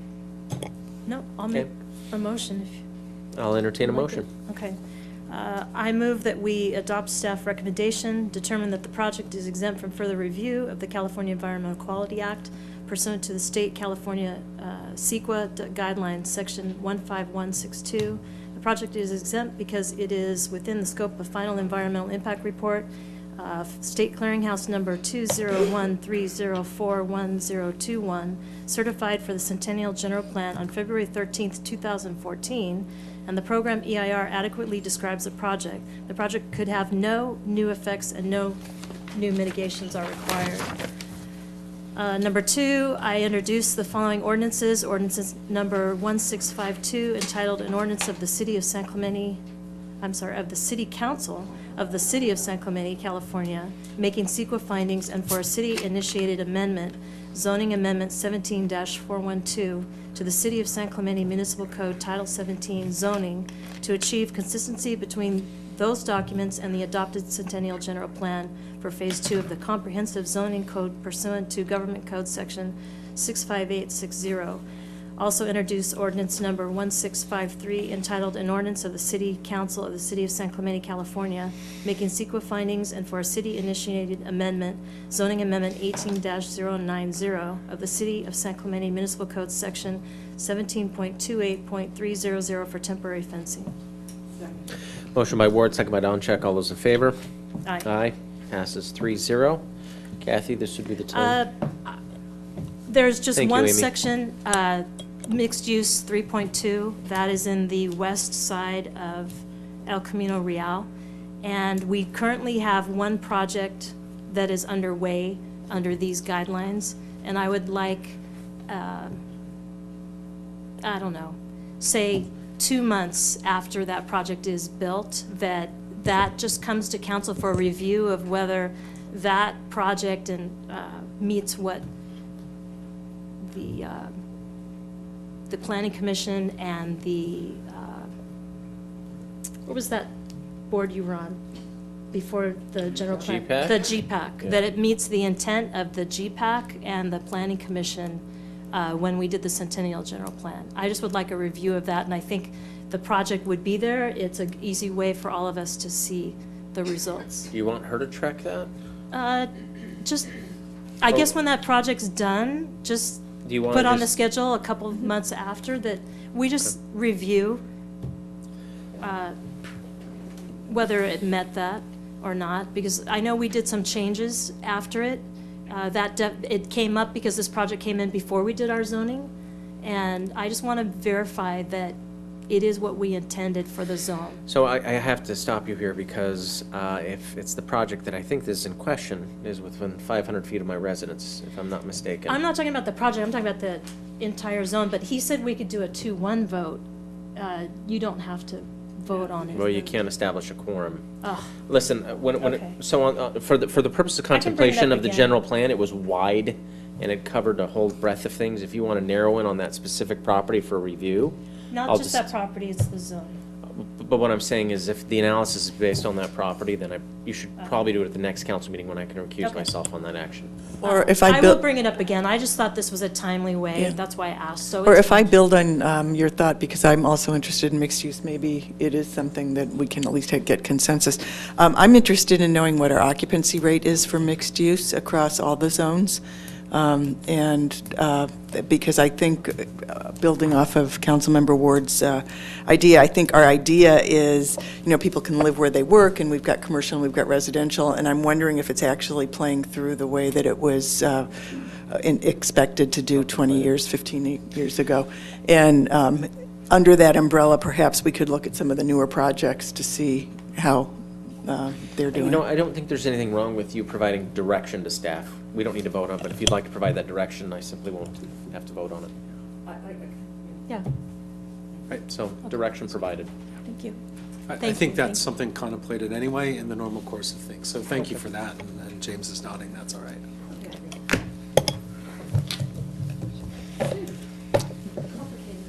It is, but there's only 3. Yes, that was, by the way, what we just did was a lot of work. It took us a lot of work to get there. It feels super anticlimactic. Well, like running the Boston Marathon and then grabbing a super big gulp, I don't know. It's just, that was it. Well, I'm going to have a Perrier, So we are on item 7C, which brings us back around to the STLU ordinance, and this is where we have a motion to continue. And then we need probably some direction on how we're going to hear. We have 5 cards on this item. Yeah, so if I could, Mayor, just intervene here and explain. Mayor Brown and I have consulted about this potential zoning matter as it's been pending now for 3 years. And it turns out that Mayor Brown's wife is a real estate professional involved in not just this industry, but in residential home sales. And some aspects of this come within, some aspects of this item and the item to follow relate to homes within 500 feet of the Brown residence. And so he is going to recuse himself from participation on these items because of those financial interests. So what that means is that, he's not able to participate even as part of the quorum to hear or deliberate the item, with the one exception of voting on a continuance, which has to be done of necessity tonight if the council is going to reschedule this hearing. So what that means is you have 5 speakers cards. They won't be part of the hearing because there won't be a hearing tonight. Because you, Mayor Brown, can participate on the decision to continue the item, they could speak to whether a continuance is a good idea or a bad idea, but if they wish to speak to the substance of the matter, you'd be recused. There'd no longer be a quorum, and for that matter, a meeting. So I just asked them if they want to speak to the issue about whether it should be heard this week or next week, and that's really all you'd be qualified to say. So I have, and I appreciate everyone's patience. Let me just interrupt. Can you give the people that are here to speak the exact date and time again? So because that might have bearing on what they want to do. Yeah, this item we contemplate will be continued to May 9th at 4 o'clock. Here, in council chambers. Council chambers, is that? Yeah, yes. that'll be here. And it'll be a special agenda just on these continued items. Just on these items, yes. Regular adjourned meetings. STLUs. Yeah, that's correct, okay. Yes. So for Robert Lacey, Robert Peters, Brad Dendoa, Hugh Limebrook, Tracy Engelking, and then Valerie Van de Silver, you have the ability to speak tonight on this item, but is going to be very related to the action to continue. Anything beyond that, I'm afraid I won't be able to hear the item, and therefore it's a very complicated thing, but we can't hear it tonight. And so if you would like to speak about the continuance, then by all means, I'm going to call your names. Please come up. If you would like to speak regarding the STLU ordinance itself, I'm afraid we can't hear that tonight. And it's because of the complication of having only 3 members of council here and the ability to maintain a quorum. We would love to hear your thoughts. We appreciate you showing up tonight. But just because of the legislative matters and the way we conduct ourselves according to Robert's Rules of Order, we can't do it. So I will open, I guess, is this a public hearing? No, the hearing's just going to be continued and adjourned. So I will read your names. If you'd like to speak regarding the decision to continue or not, you're welcome to do so. I will rely on our city attorney to manage the comments accordingly so that we're not treading into that area. Lori, you have a comment? I just also wanted to apologize to those of you that made an effort to come tonight to be heard. It's highly irregular that we would have 2 council members missing, and this time of year is very complicated. There's a lot going through the system, the budgets, this issue. But I wanted to apologize and also encourage you to send us an email between now and May 9th so that we, in addition to hearing from you next Tuesday, can hear you electronically as well. But Next Wednesday. I'm sorry, Wednesday, May 9th. Wednesday at 4 p.m. Yes, at 4 p.m. Are you guaranteed to have the folks here and actually proceed with it at that point, or are you going to push it forward? We will have a quorum. But what if they're not here, you're here, you have to recuse No, yourself? meaning we will have a quorum to conduct it. That is our expectation. We live in the real world and emergencies happen, and so we do the best we can to control those things, but we do appreciate your patience on this question. Mayor, can I just answer the question from the back, because you asked me to turn to that. Because the council's able to squeeze this extra meeting in, then all the timelines and all the deadlines in existing licenses, existing zoning will remain intact and will continue as planned.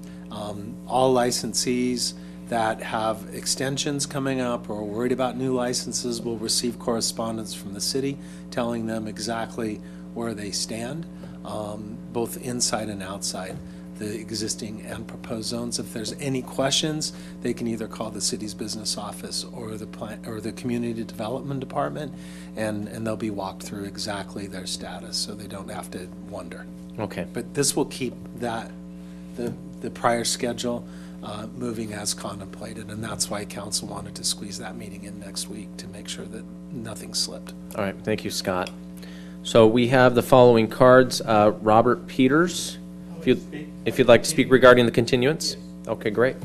It's coming up. Following Robert Peters is Robert Lacey. The trust issue, this topic was hidden from us. We've lived there for 3 years, and all of a sudden we get this note on this door that you're allowing some people to turn our units into hotels, and so we don't trust you. You did this all in quiet. You didn't send us an email. You didn't send us a letter. Just super secret stuff. And we have some members that have lived in our community for 40 years. They're in their end of life. They're confined to their bedroom. And you guys pull this game. Why didn't you tell anybody? Are you going to tell us, put a mail out about the continuance you're doing so other members will know about this topic? Thank you, sir. Next is Robert Lacey. And we will be publicly noticing the May 9th meeting, correct? Is it going to be in the paper? I don't think it plans to be renoticed. It was noticed for tonight, and so if you came tonight, then you knew it was adjourned to the 9th. Okay. Mr. Robert Lacey? Yeah. Thank you, sir.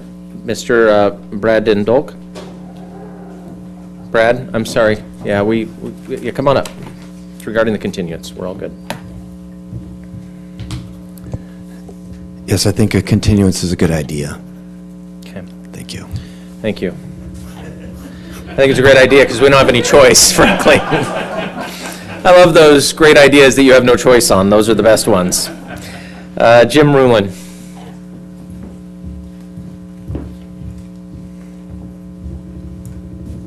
I agree. Excellent decision-making tonight. Oh, thank you very Council much. members. So, Jim Rulin,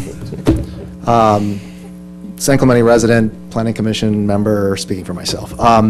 Regarding the continuance, I certainly understand the need for it. I understand the constraints that you're operating under and that you're trying to fit the meeting in. I will say, though, that the members of Buena Vista and the Montavo Lobiera Loop have not received any direct notification. They put, when I talked to staff, they put an ad in the paper, but nobody really knows about what's going on or what's happening, and this is all kind of happening at the last minute from the perspective of the people, residents in this neighborhood. So this meeting is kind of in the middle of the afternoon during the week, and that makes it all the more difficult, and you can understand how the impression people might have, even though it's a highly constrained issue. So I don't quite know what to recommend, but I would say if you could have a meeting in the evening, certainly something that's noticed where people get a letter at their home and it's very clear, hey, there's this important issue that is happening in your neighborhood and you should be aware of it. So if we can do those things as part of the continuance, that I think would be a positive move. Thank you. Thank you. Valerie Van de Zilver. Valerie. Tracy Engelke. Hi.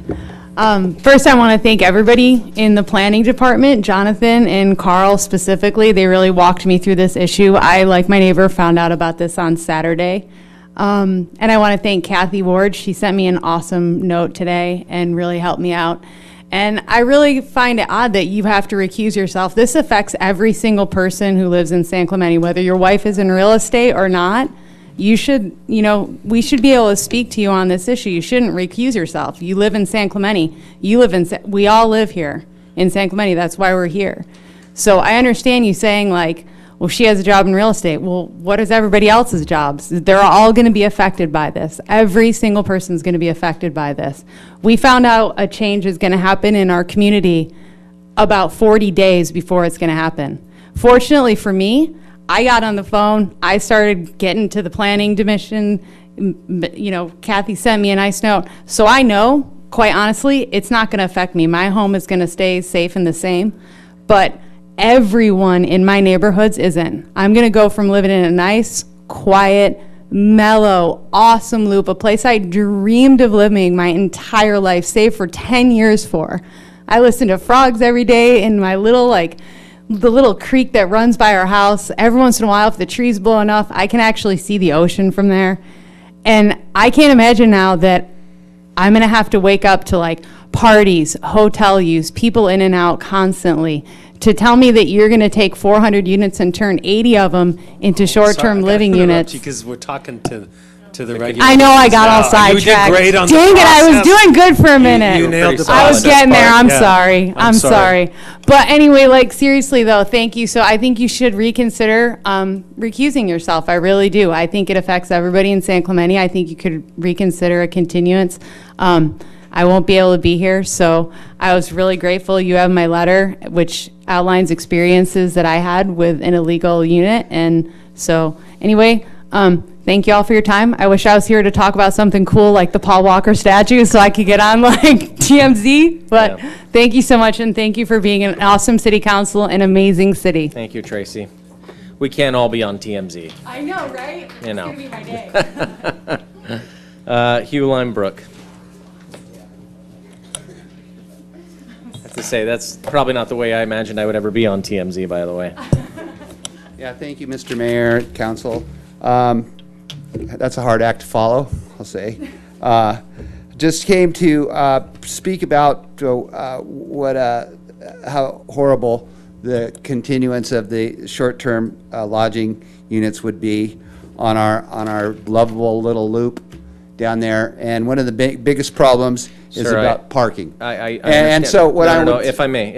Okay. This is about the continuance of the item, not the continuance of the STLU.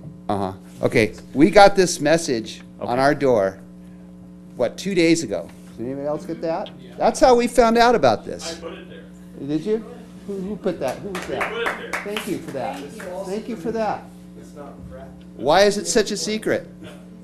Sir, we have a short-term lodging unit right next door to us. Continuance of the item. I have photos of what it can do to your neighborhood. Continuance of the item, not regarding the use itself. Okay.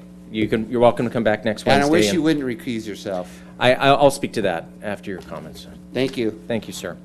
So a recusal is a way of, just so I can help everyone understand, because I've recused myself on a number of items of council deliberation over the years, and it's designed to not protect me, but protect the city from a perception of abuse and or benefit.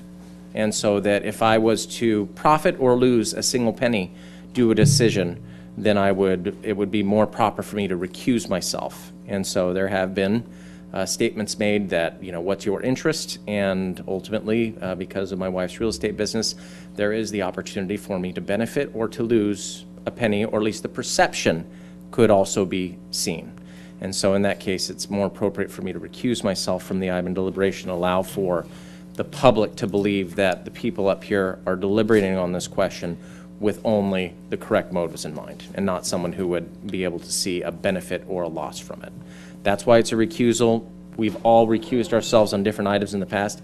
If, for example, you live within 500 feet of a subject property under deliberation, you're recused because you could be considered benefiting or being affected by what's happening on that property.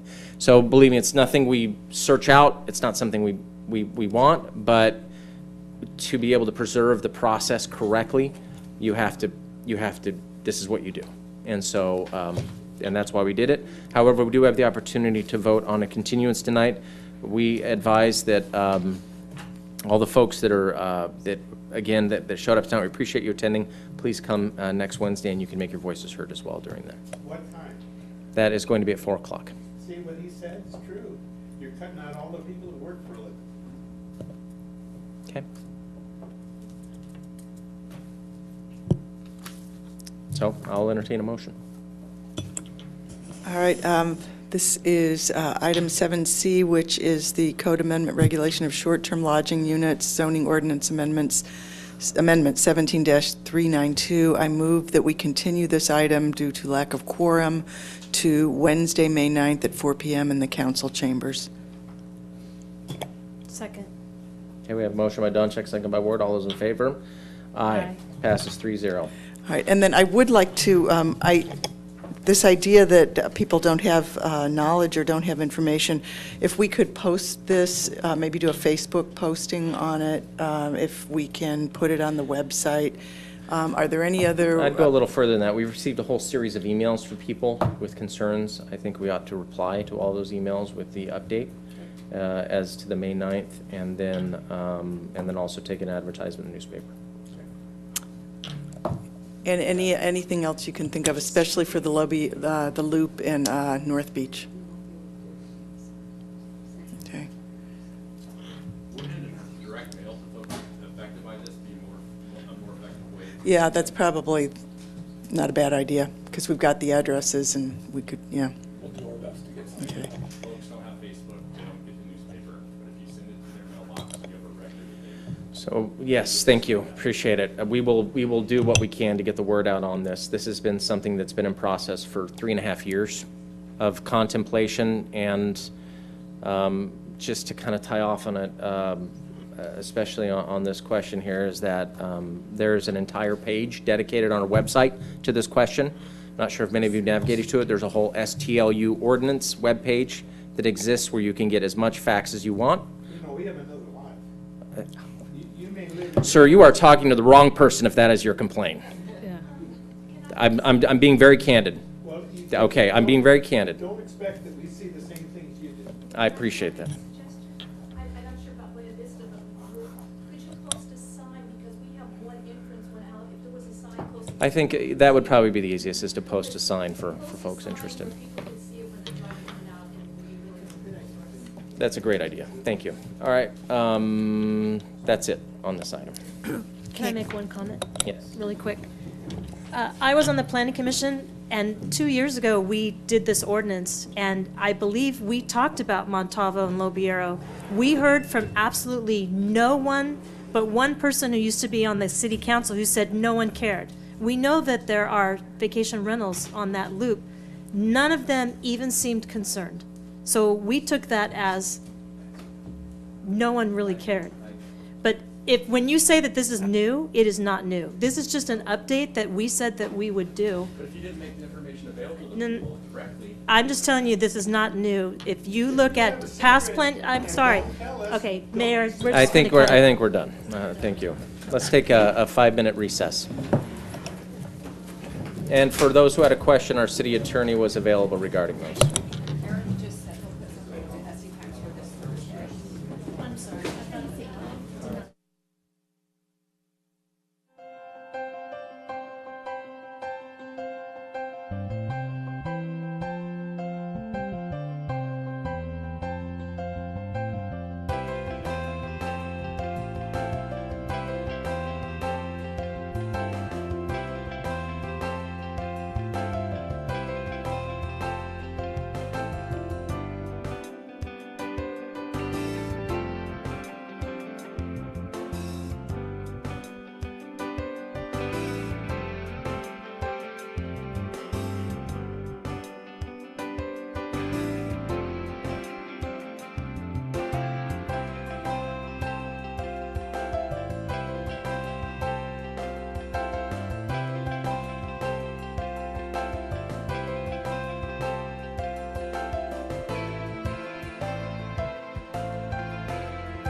which is so hard is to turn on and off.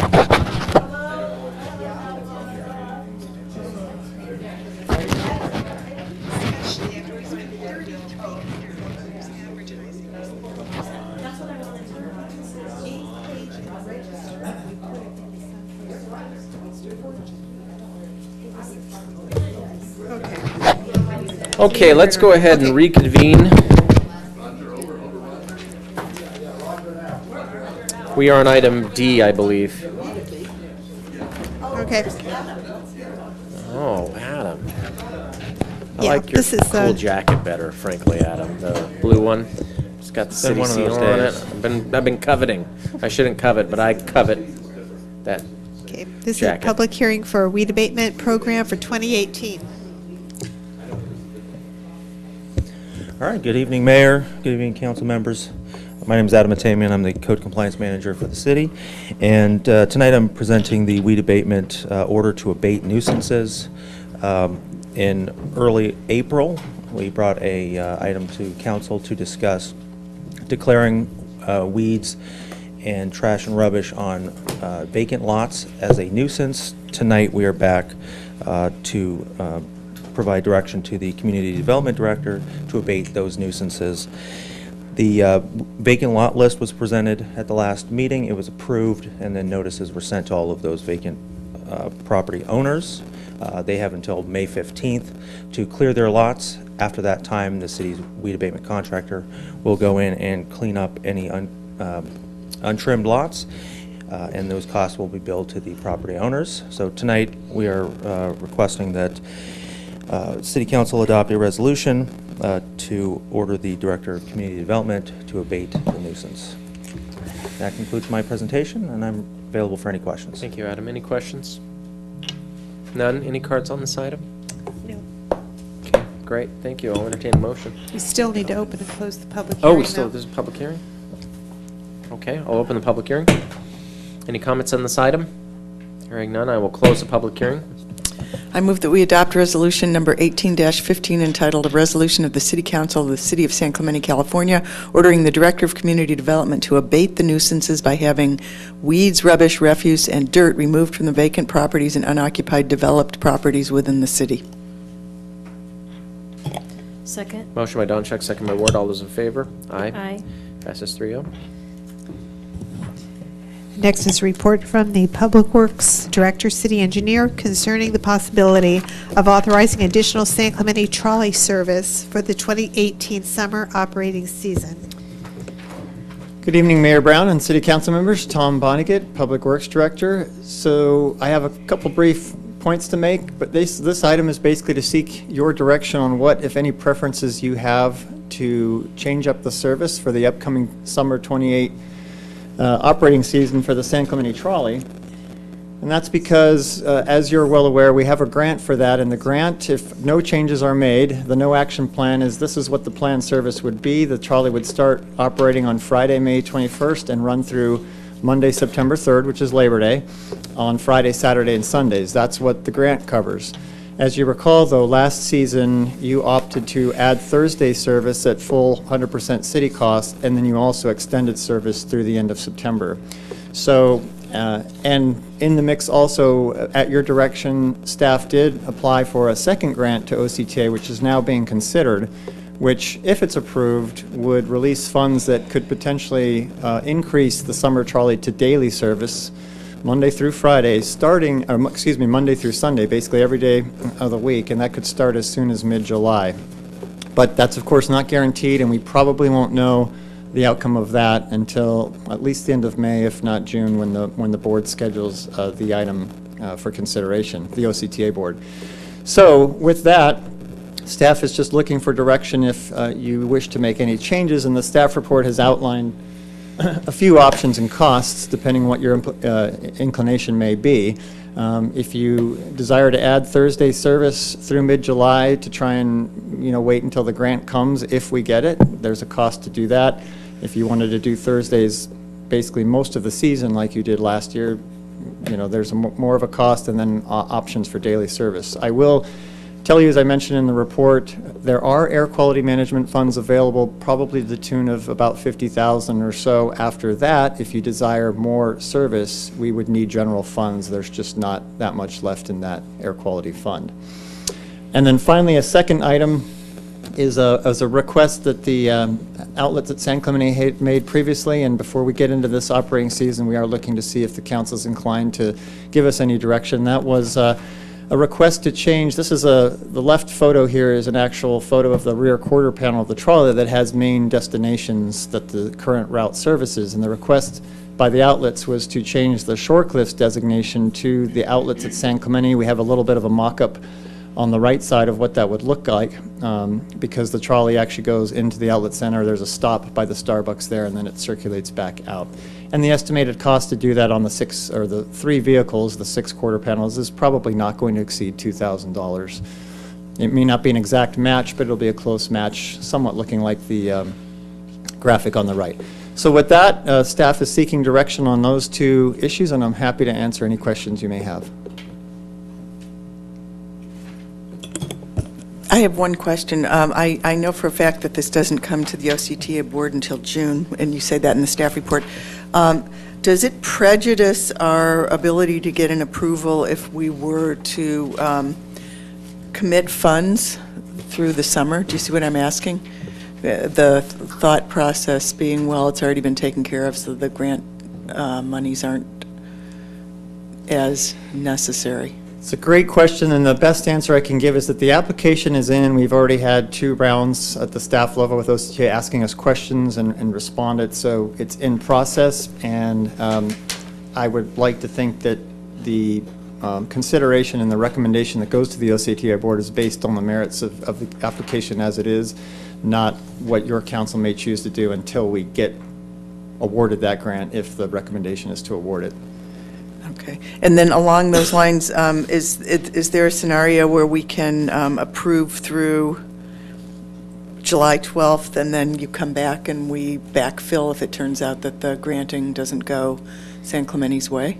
So we could. I think the short answer is yes. I can get directions, so that a lot of this is really to help me plan the driver and the labor issues with our contractors. So I think if I'm hearing right, yes, if you're inclined to, we could do something through mid-July, and then, as you pointed out, in June, we would know if we would be awarded a grant, and if not, we can come back to you and then give you detailed options and funding to continue whatever you may wish to do for the rest of summer. Okay. Instead of going full bore right now, if you want to take a measured approach. And then the grant request for the connection to Dana Point is not part of tonight's discussion. That's correct. You've already given us direction, and we have submitted that, and that is part of the application, and we're waiting to hear if we're going to get that funded. Okay. It's a 2-phase approach, if you recall. This summer would be increase our existing route to daily service, and then in summer of 2019, we go and make the Dana Point connection, if it's approved. Okay. Thank you. Can you put the graphic back up that had the columns of what the cost would be? Sure. It was easier than the staff report.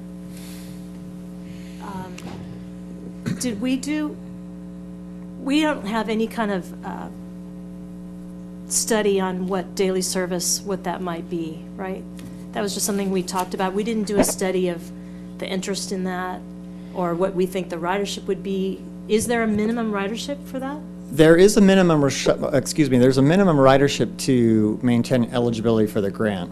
But right now, we're not, other than the Friday, Saturday, Sunday period, which we knocked it out of the park, as you well know, last summer, we don't actually have, we haven't gauged what the Monday, Tuesday, Wednesday service would be. In the application, though, we've made estimates very conservatively that would still exceed our grant ridership.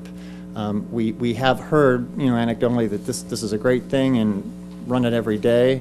We have every expectation that it would be successful. It might not be the 45 boardings per hour, but we still think ultimately, and we put this in our grant application, that we conservatively estimated that maybe Monday, Tuesday, Wednesday service dilutes our ridership, but we still get 20 boardings per hour, which is twice what you need. And that still would be a very successful service compared to some of the other trolley systems out there. Does that answer your question? Yes. So You have enough money in the air quality fund that if we added daily service, we could go to mid-July. Yes, so basically what I discussed in the report is the middle column. So the air quality fund could support adding Thursday service through mid-July. We can go up to basically daily service, or you could do Thursday service all year. Once we get about past $50,000, we're getting close, and we'd need more funds. So the $99,000 option, we could not fund with air quality. We'd be looking at general funds. And last year, we funded the Thursday service all the way through Labor Day? That's correct. And then in addition, when we got closer to Labor Day, your council approved funding Thursday, Friday, Saturday service through the final 4 weekends of September as well. And that was funded through air quality funds. But because we've been doing these things, we've been drawing down that fund. It's not a large fund to begin with. The other thing I would add, when at the traffic task force level, we were looking at parking studies. And the reason Thursday got added into the mix last year was that surprisingly, that's when the parking is the biggest challenge on Del Mar. And so we do know that the parking is less impacted on Monday, Tuesday, and Wednesday, but this is still a terrific alternative to driving cars around the small town. Do we want to hear from the public on this? We have one card, Mickey. Any more cards on this, Joe? No, sir. Thank you, Mayor Brown, Council. You did hear from me last year lobbying for adding that Thursday service, that as a member of the board for the Downtown Business Association, we were very interested in having that help alleviate some of our parking problems that we did see in that parking study, that Thursday was the busiest day, and we were all kind of surprised, like, wow, okay, Thursday is the new Friday, and we need a little help. And having the trolley did that, that in your grant application, it quotes that in the time that the trolley ran in 2017 from Memorial Day through the end of September, that on Thursdays alone, we had 15,700 boardings, which was 31 per revenue vehicle hour. For your initial year for that grant, you needed 6. And for years going forward, you needed 10, or you need 10, according to the OCTA. The Downtown Business Association, the Chamber, we really support having that Thursday trolley service. Having it through mid-July or July 12th, I think maybe the date that was mentioned in your grant application, is okay. But having it all the way through Labor Day or even through the end of September is much better and is our preference, as opposed to cutting it off right in the middle of summer when it's really busy. The other thing that was mentioned in that grant application, which I don't know if it was brought up just now, was expanding that service onto South El Camino Real, I think was another thing that may have been mentioned in addition to connecting it to Dana Point. I know that the businesses along that corridor throughout our town would be very excited, and those community members, to have that trolley run into the south part of our town. I think you'd even see ridership go up even more. Thank you. Thank you. I have a question for you. So just for clarity's purposes here, we anticipate that we'll get an approval or at least information on the grant award mid-July. Actually, I believe that the mid-June. OCTA board, either its first or second meeting in June is planned to make a decision. So we'd know in June right now. Because I've heard a lot of people saying they want the daily service, but from a budgetary perspective, that's a $50,000 ask for our general fund budget. I think it's probably what, about $800 a day or something, or $500 a day. 2,000 is what I was playing around. I came out with about $2,000 a day. So would it be 3 days, 3 days a week for 8 weeks? If we added the daily service? Oh, I guess no. You're starting It's Memorial Thursday. Day. I was just talking Monday through Wednesday. Oh, okay. Sorry. So Monday through Wednesday for 3 months. Be 36 days.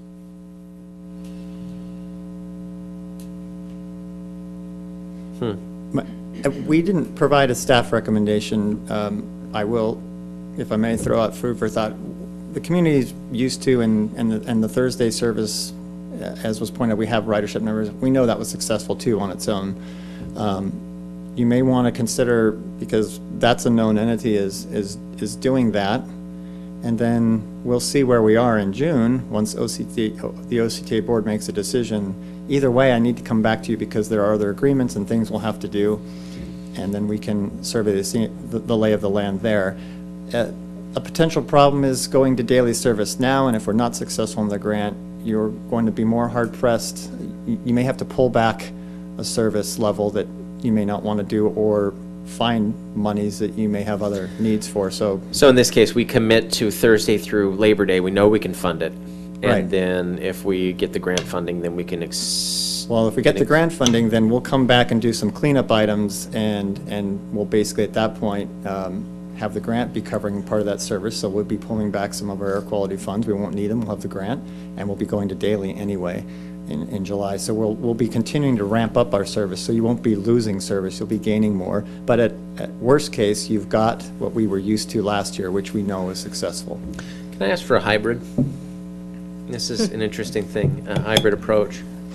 I do, and it's a problem. I should seek therapy for it. What do we think about, instead of going Monday, Tuesday, Wednesday, why don't we clip off one more day? Wednesday, Thursday, Friday, Saturday, Sunday, and just add one more day onto the list.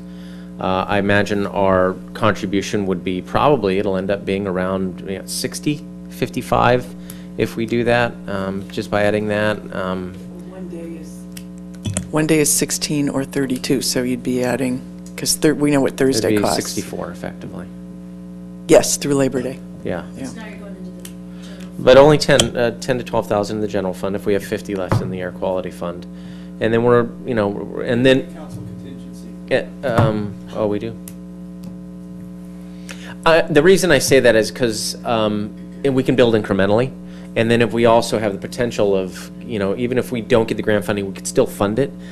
But potentially come midsummer, we could potentially know that we have the money anyway, and we're better off anyway. I'd like to expand where we can to improve the service, and we don't have to maybe go all Monday, Tuesday, Monday, Tuesday, but we could maybe throw Wednesday, Thursday, Friday, and throw that in the mix. What I like about adding Wednesday is we've got the farmers market going on in North Beach, and I'd really like to see that get some heft from transportation. Perfect. And also, the beach concerts, what day of the week are they? Normally Fridays?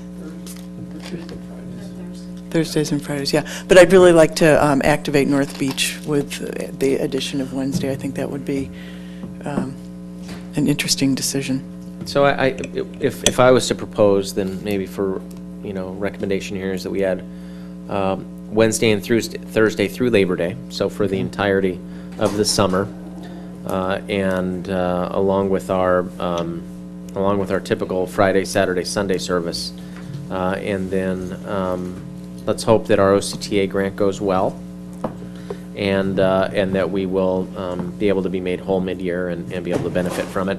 But I do like the idea of getting the public in that pattern early, and so they can get that expectation that's there. And then to the issue of the, could we see the image of the exterior of the trolley? So my thought on this is we've had a lot of conversation about how we're going to advertise or not advertise on the trolleys. I'd like to defer this conversation and include it as part of the master communications plan for the fleet, because Didn't we have something we did report for Steve and? I don't think we've actually heard it, though, because he was interested in interior advertising. There was conversation about the exterior.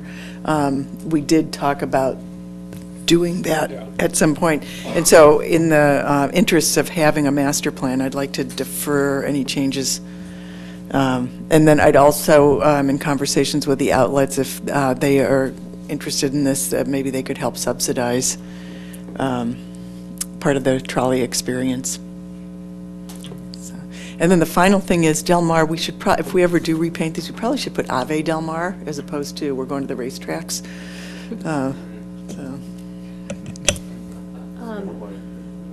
I want to add to that because I also had that concern. There was concern that we had the trolley stopping at a private property anyway.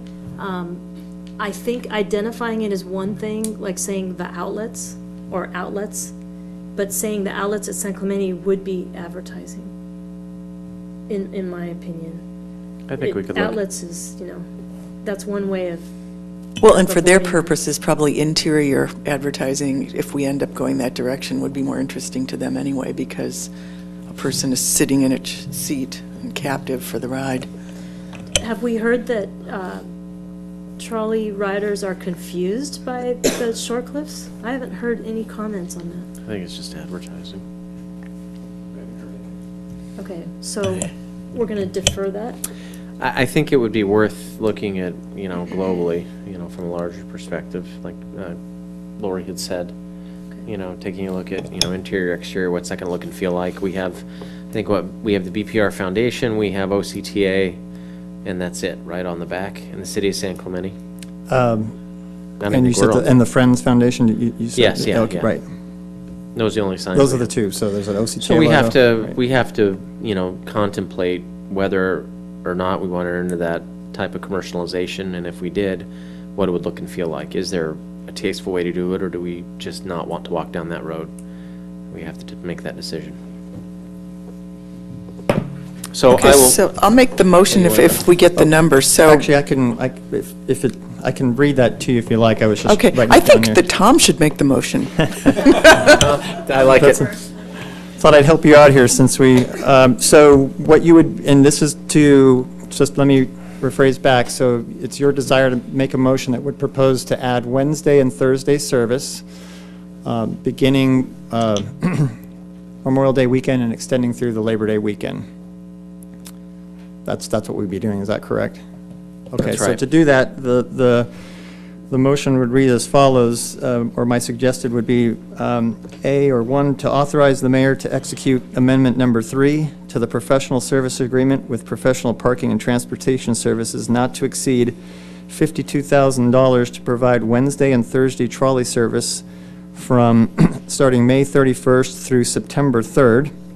And number 2, approve a supplemental appropriation in the amount of $50,000 from the Air Quality Fund undesignated fund balance to account number 019-819-45300-000-000, and C, to approve a supplemental appropriation in the amount of $14,000 from the council contingency to account number 019-819-45300-000-0000.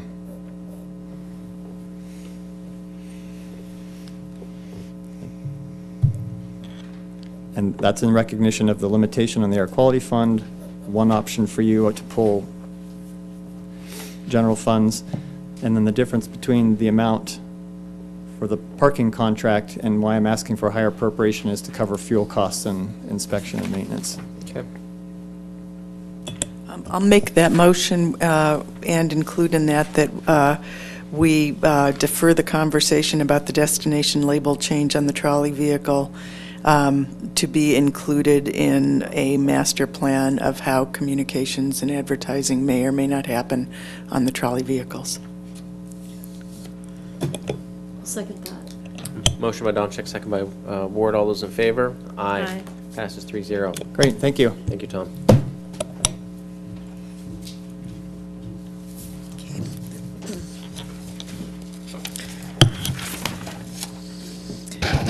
Next is a report from the city attorney concerning the possibility of amending the code of the city of San Clemente to recover costs of administrative hearings and appeals.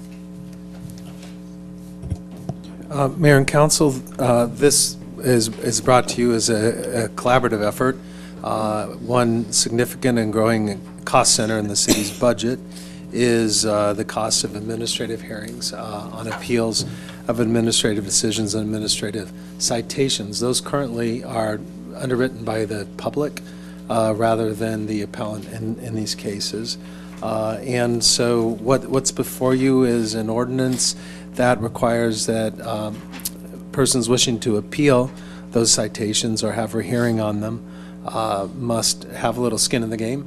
It's a time and materials recovery where the cost of the hearing requested is estimated, a deposit is required, and then that is what covers the time and materials of that extra step in the process. If a person prevails in having the decision reversed, then that person under this draft would be entitled to, would be entitled to recovery of half the costs of the process. There are a couple of typographicals that I wanted to call to your attention in the draft before you. The first is on page 9A-5. That page refers to, the first sentence on that page refers to 10 working days. The remainder of the ordinance uses 10 business days, and so we'd suggest that working be business.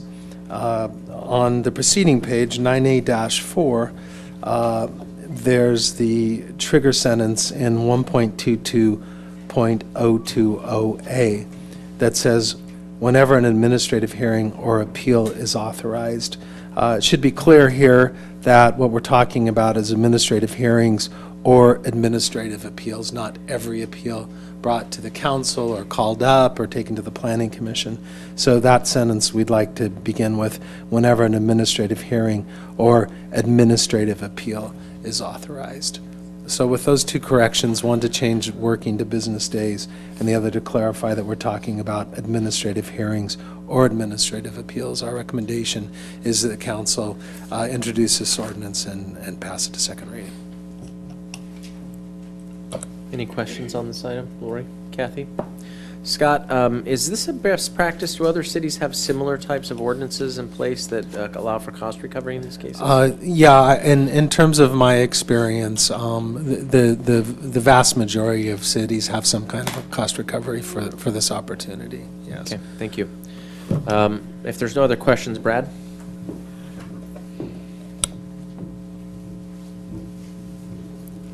Thank you for reading my paper, Scott. I just want to start with, I think it's about I've accused this council of being fascist before. I'm going to do it again. You've got the paper. I said, if you pass this today, you're doing a disservice to every citizen in San Clemente.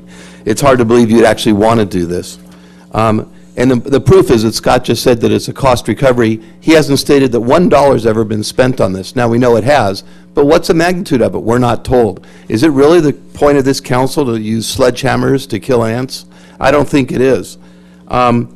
The resolution or ordinance that apparently Scott drafted says that this is only being done because of frivolous appeals, yet this applies to all appeals. Limit it to frivolous appeals if that's what we're concerned about. Why would we start charging citizens? You know what's going to happen is somebody's going to get a $100 citation for weeds, and it's going to cost them absolutely unlimited. It could be $1 million, believe it or not, under the statute. There's no cap on the amount of fees. Scott's firm could charge 50 hours to prepare legal services, and that will be passed on to the appellant. Is that really what this council wants to do, write an open ticket to Scott's firm or any other firm? It could be any law firm. That was, by the way, left out of the agenda report. It doesn't talk about cost recovery of attorney's fees, but the ordinance sure does. Mr. Smith's firm has a financial interest, and I feel that he should have recused himself from this for that alone. He didn't mention that his firm would be the beneficiary of this. Nor did he suggest that this is purely, and I'm saying this personally, this is purely an attack on the outlet's appeals. And Scott had recused himself from that correctly, and I give him credit for that. But he should have recused himself from this also for the same reason. And the proof of that is the consolidation part of this that he mentioned. The only time that's ever been raised, as far as I can tell in the city history, is over an outlet issue. So we're going to kill this outlet's desire to not consolidate by drafting this. I think you don't have to be very smart to understand that. Anyways, I only have 3 minutes. The fiscal impact was described in 35 words, yet it's going to hurt an awful lot of people. This ordinance simply is not necessary. Further, if you win and you're an appellant, you are going to have to pay 1/2 of the cost, even when you win. Does that make any sense to anybody here? Further, you're going to have to pay a deposit within 10 days. What happens to the person who has no money and wants to appeal a $100 administrative fine? They won't be able to appeal. Finally, since I only have 3 minutes, I asked Scott to add to this in the council, if you pass this, that you can bypass this appeal and go straight to court, which only costs $500, which will be significantly cheaper. So if you're going to pass this, and I think you'd make a huge mistake if you did, please allow a bypass so that the law firm doesn't then go and defend that lawsuit that you failed to use your administrative remedies before filing in court. Don't force somebody to pay amount of money. And I think this is going to be, by the way, attacked in court, and it will be defeated. Thank you. Any other cards? No. So, Scott, as this is, the comments were made here was directly relating your interest, perhaps you can address some of the points that Brad made and is alleging on these questions. Sure. On substance, 1.22.02a says that this fee is paid. Joanne just called this to my attention. When the person prevails in the hearing, then they don't have to pay. If they prevail on just some of their arguments, but not the rest, they pay half, and the city pays the other half. So to clarify that, my firm's under contract with the city to provide all its legal needs. The city pays me regardless of whether the city gets revenue from its fee schedule or from residents. So I am paid either way, and it makes absolutely no difference to me where that money comes to pay me, because the city is required to pay me under its contract with me. So I think I take strong objection to the ethical allegations here, but the answer is pretty simple and I think quite obvious, that it makes no difference to me where the money comes from that the city pays me with under its contract. So a victorious appellant will pay nothing if Right. the administration fees, and the city would pay me anyway. And the city, okay, and then if somebody wins on partial, then they have discretion to be able to award a partial. Yeah, that's right. Okay. Yeah. This, by the way, this matter has absolutely nothing to do with the 2007 action that my firm handled in representing the outlets. So that's the other part of it.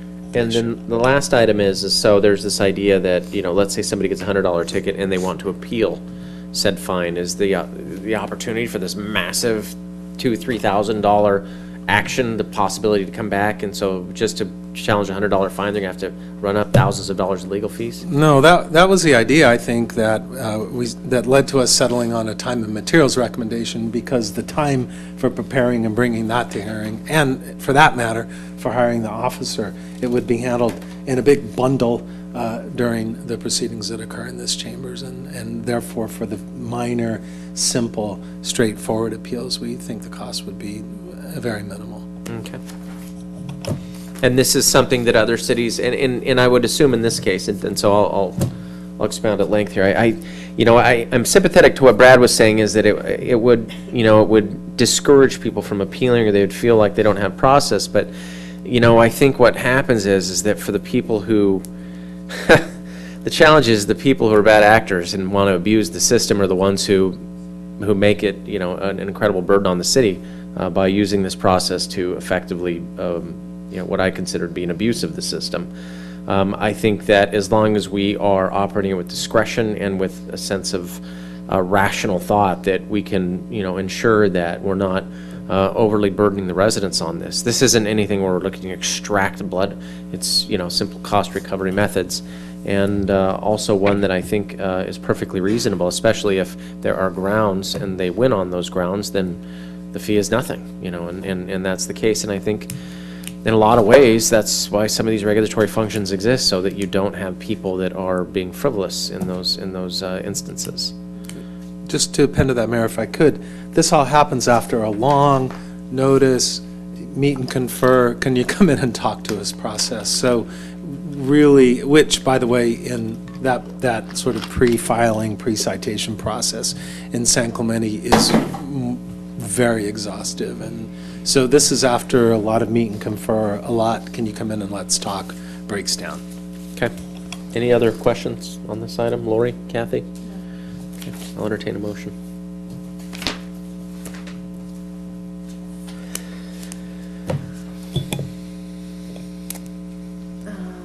Let's see. I move that we introduce ordinance number 1655, entitled An Ordinance of the City Council of the City of San Clemente, California, adding a new chapter 1.22 to Title I of the San Clemente Municipal Code relating to fees for administrative hearings and appeals, and amending sections 1.20.080 and 1.20.090 of Chapter 1.20 of Title I of the Municipal Code relating to judicial review of administrative citations, with the changes that on page 4 of 9A, 1.22020, the hearing fee is, the first sentence is amended to say, whenever administrative hearing or administrative appeal is authorized under any provision of the municipal code and except as otherwise provided by this municipal code or law, the person requesting the hearing or appeal shall pay a hearing fee, etc. And also page 9A-5A, within 10 business days of the receipt of a request for a hearing or appeal, the city shall notify the person requesting the hearing. So with those changes, I'll move that, introduce that ordinance. Scott, does that sound correct? We got it, yeah. We'd like the motion to include instructions to us to notice the fee resolution, because that will be coming back, if that's okay, Mrs. Ward. So with the addition that a fee resolution will be coming Be back to noticed and council? brought back, yes. Be noticed, okay, I will add that. Thank you. Lori, did you have a second on that? Yeah. With the modifications. So we have a motion by Ward, second by Donchak. All those in favor? Aye. Passes 3-0. Okay. Next item is a report from the Beaches, Parks, and Recreation Department concerning a recreation sports partnership application by Elite Soccer League. Good evening, Mayor Brown, City Council, Samantha Thomas, Recreation Manager. Before you tonight is the renewal of the Elite Soccer League partnership. They have previously been granted a gold partnership. Your attachments include the details of the varying levels. There's platinum, gold, and bronze. Elite has applied to be a platinum partner. At this point, staff are recommending a gold partnership for 2 years. The Beaches, Parks, and Recreation Commission also discussed this item and are recommending a gold partnership for a 1-year term. Staff are recommending the gold partnership and denying the platinum based on the salary and staffing costs that go towards different coaches and administrative staff within the Elite Soccer organization. They do meet the minimum qualifications, but the paid coaches and administrative costs were of a concern to staff. That's why we're going to continue to recommend the gold partnership. The Beaches, Parks, and Recreation Commission recommended the gold partnership for a year to understand what Elite Soccer looks like against AYSO, which is our current only platinum soccer partnership at this time. With that, I'm happy to answer any questions. I do have Mike Affleck here from Elite Soccer as well. Any questions for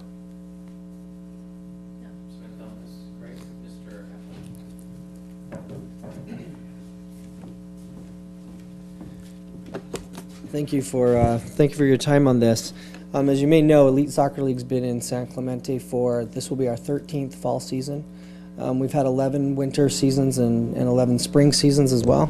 And we do summer camps. So we have a lot of San Clemente residents that are with us, and we've had a great experience in San Clemente. Just over 2 years ago, we came to this council, and we were applying for gold partnership. We were at 285 residents, and the minimum for platinum was 300. So we were shy of the 300 by 15, applied for gold, and in between the application and the time we came to City Council, we'd actually surpassed the 300 level. But because we had applied for gold, we were granted gold, which was appropriate at that time. But since then, we've gone from 285 to 451 this last fall, San Clemente residents. Well above the required minimum, and as was just mentioned, we meet all the other requirements, so why wouldn't we be made platinum partners? And as you see in the agenda report, and as Sam mentioned, it's due to excessive coach and administrative costs. So if I could just briefly discuss those two items. First of all, of our 42 coaches in the fall, we had 5 coaches that were paid. And what happens is you have our volunteer coaches that they develop these teams to the point that they're able, and then either the kids get old enough or they get competitive enough that coach feels uncomfortable continuing with the team, doesn't feel like they can continue. So we facilitate the process and get them a paid coach for that team. 100% of the money that comes to pay that coach goes directly to the coach. So there's no Elite Soccer League benefit to having a paid coach other than that the team stays with the club. Otherwise, the team splits up, they go to different clubs all over, and they're no longer a San Clemente team. That affects us in that the team leaves the organization, but it actually affects the kids a lot more because they've been playing together for 3-4 years sometimes, and all of a sudden they can't play with their friends anymore.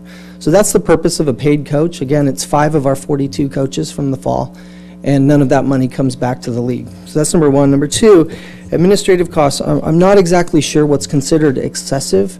2016 was our last reported tax year, and we had $159,129 went to Elite administrative costs.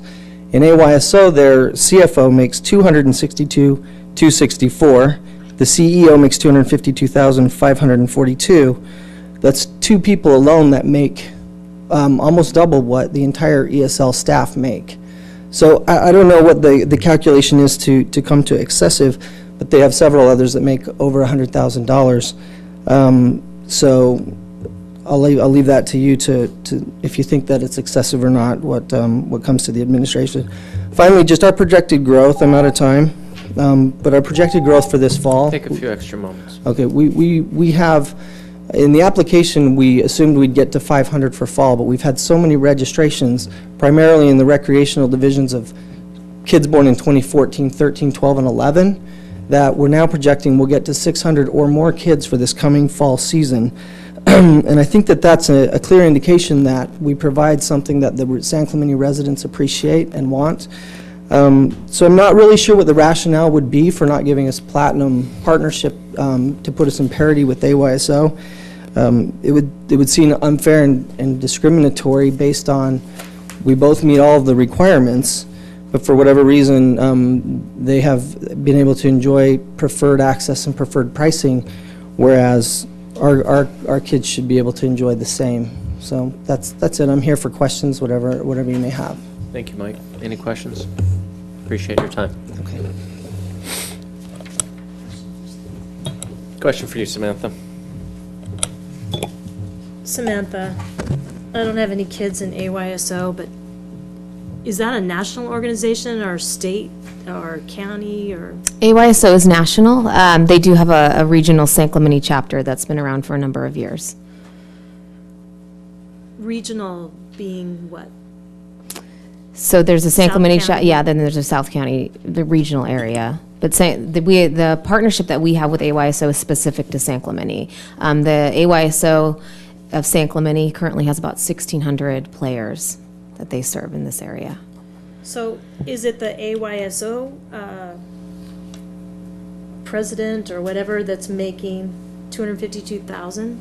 Or is it the entire, Sure. They are also volunteer-based. AYSO and the way they're structured is their rec leagues are volunteer coaches. They certainly do have paid administrative staff. That's absolutely, I think, goes without saying. Our concern here, again, is that Elite is focused on the Orange County area. We see them paying their coaches a far higher rate versus AYSO, where there are more volunteer coaches. That's our biggest concern. And AYSO does have a club level as well, but their primary focus in San Clemente is the rec league. So we're talking, when we talk about more experienced soccer players, that's more club status? Yes, essentially. And I'm aware of parents and residents who they've put their children through AYSO. They feel like they've outgrown AYSO, and so they make the next step to Elite at that point. So effective, the idea is that we're not subsidizing the league and its ability to pay coaches effectively with our Correct. funds. Correct. Is that the philosophical, it seems to me that's always the philosophical bend behind it. Yes. Okay. And field scheduling, though, I mean, what happens if there's a request for a field between AYSO and Elite, between the partnerships? Sure. So right now, with Elite being a gold and AYSO being a platinum, AYSO has preferred scheduling. We have not, in our history, had two competing sports at the same partnership level. If that does happen, there is basically a formula that staff would work to implement and work into, say, you know, this group has X amount of children, they need this much field space versus this group has this many children and they're going to require this amount. Should that come to head at that point? I have two questions. One, the way that our partnership agreements work at the platinum level, they're three-year agreements. Yes. Is there an opportunity to try a year with this organization at the platinum level and see how that works? Absolutely. I mean, the preference is to stick to what the partnership levels are, but if we wanted to try it out, that's... Because I'm very impressed with how fast they're growing, and they're clearly filling a need for our young people. Well, that was one of my questions, and my other question was, when the Beaches, Parks and Recreation Commission deliberated on this, was it a unanimous vote to go this direction, or was it was? It was unanimous. Yeah. Okay, thank you. What's the budget impact between the two levels? Essentially, we end up, and I believe it's in the report, we end up subsidizing more of our field rentals. Hermosa is certainly our most popular site, given the synthetic turf. And I think if we had more synthetic fields, we would be able to provide a better playing condition for all of our leagues, including Elite and AYSO. The biggest difference is at the gold level, we would be subsidizing about $35,000 in field rental costs. At the platinum level, it would be $58,000. Annually, yes. When we talked about review of these different partnerships, I believe we talked about mostly the pool use and not I don't think we looked at the field use with the different teams. Did we? We did. Did we ever review AYSO that they should have a platinum? Because we have very high costs at this facility. Yes, and they were all reviewed at the same point in time, and that was back in 2015-16. So at that point, that was when the council approved platinum for AYSO and then gold for Elite. AYSO's partnership does come up for renewal about October or November of this year, so they're in the process of submitting their application and preparing that for staff to review. Okay. I do remember something about lights being left on and no one there. Was that? That has been significantly lessened and remedied. Our park monitors are very active in patrolling that area, and then the leagues and the field coordinators have been great at coming back and saying, you know, we don't need Field 6 anymore, and we can release it. And at that point, it then can go back out for rental. The problem was they would book it because they have elite status or preferred, platinum status, and then they would sit on it, not use it, and be like, oh, I guess too bad. You know, it didn't cost us really anything anyway. Correct. One of the other things we're really working on with all of our partners is to make sure our accounts are paid up in full at every 30 days. We were kind of going every 6 months, and we saw some really big bills being racked up. So our staff have done a really diligent job of staying on top of our partners to pay 30 days out. Okay. I have a concern that costs for that. This group seems to have 1/4 of what AYSO has, but when did you say we're going to review AYSO? It'll come to this council in August or September.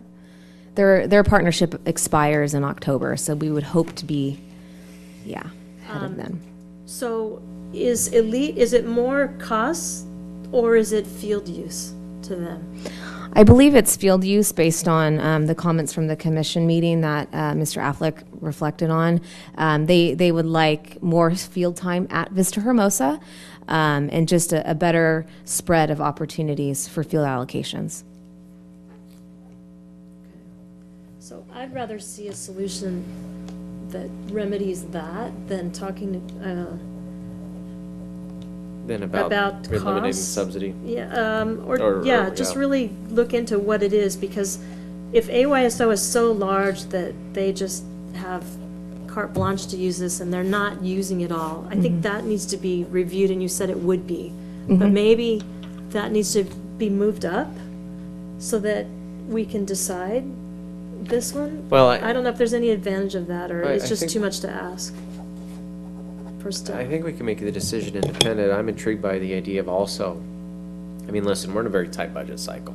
Right. And our BPNR always runs at a loss because that's the way BPNR departments work, at least in the city of San Clemente. And so I prefer not to lose as much money.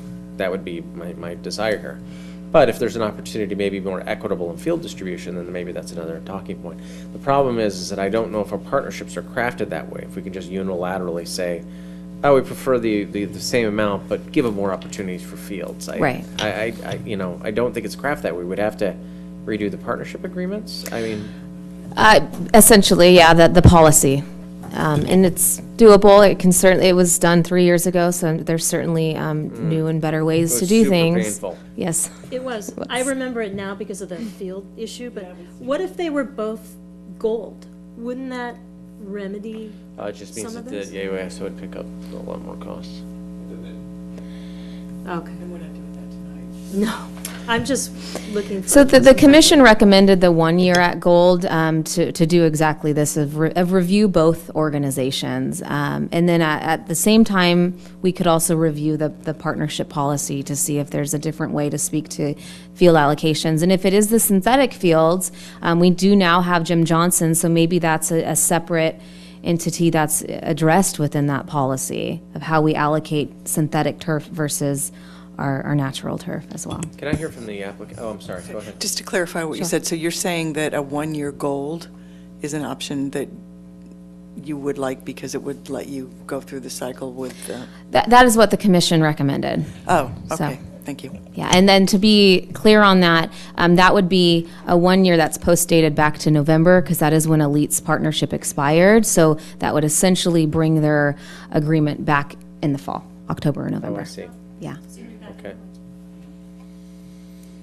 Okay, Ms. Rafflet, can I chat with you real quick? Thank you, Samantha. So you heard our comments. Maybe you'd have a few comments on that? Yeah, first on the coaching side, none of the subsidies go to coaching. The teams that have coaches, it's pretty simple. We have our fee structure. If they add a paid coach, there's a coaching fee, and 100% of that fee goes directly to the coach. AYSO does the same thing where they contract UK Soccer, I believe they're called, and they come in and they coach their teams, and I don't know if that ends up in their financials. It's completely separate, so it's apples to apples with our programs. The other thing that we discussed a little bit with commission, but I wasn't completely prepared when I spoke with them, but there's a scholarship issue with San Clemente and our teams, scholarshiping the kids. We've had to cap the scholarship for the kids at certain levels because there's just not enough scholarship money. So any additional supplements would go to, I mean, you have a very diverse population here, would go strictly to San Clemente kids who need help to pay their fees. And it's all verified through, we have an application that includes W-2 forms, and we verified that there's a financial need. But it's not as simple as it's just an allocation issue. We have allocation and cost issues. We sometimes get thrown into this world of Elite's got more club kids, and club's a $2,000 to $3,000 fee for most clubs. We're not that club. We have the same structure as AYSO, so it's hard to kind of listen to. There's not a financial need. There's a financial need that we can't meet, especially on the scholarship side, that this would go to help alleviate. And we're just kind of, we're not really at a fair level with AYSO. They can offer better programs and whatnot because they have additional funds because of their partnership level. And we're to the point where we're over twice what the platinum requires. It feels like we've constantly kind of been pushed. Every time we get to where there's really no reason why we wouldn't make it, something gets added to say, well, we need to change it then because Elite made it now.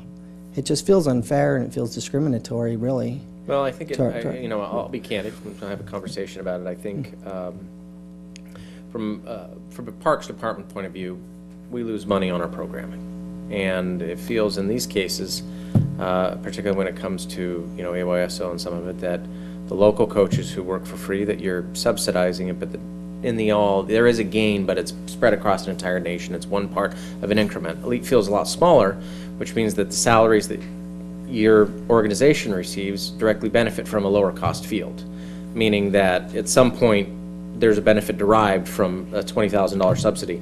I'd love to believe it's all in scholarship monies, but I have to believe it has either passed on to the teams who pay a lower cost for your services, or that it allows you to be able to improve compensation. I'm not saying number two, but I'm saying that maybe you charge a lower cost to the residents. The challenge is that from a budgetary perspective, is that it's all lost money. Like there's, you know, it's all negative for us. And so we're trying to find a way, because if we give in this area, we have to take somewhere else. You know, the money just doesn't appear, you know. So that's what the concern is. Yeah, I wonder if there'd be a way for us to give back somehow. I mean, the other nice thing about Elite is we are local. It's been strange to me how we fight so hard because we're local. We're built here. We grew here. San Clemente's our most important area, and yet we're kind of the redhead stepchild. Is that a bad thing to say here? I don't know. It seems like everything offends everyone nowadays. So, you know. But I have a redheaded stepchild, so I actually there you don't go. know, So you that know. was bad. But it just seems like maybe there's a way for us to pull our volunteers together and participate in some big way in the golf tournament you run, and we could commit to we're gonna raise X number of money to make up that gap.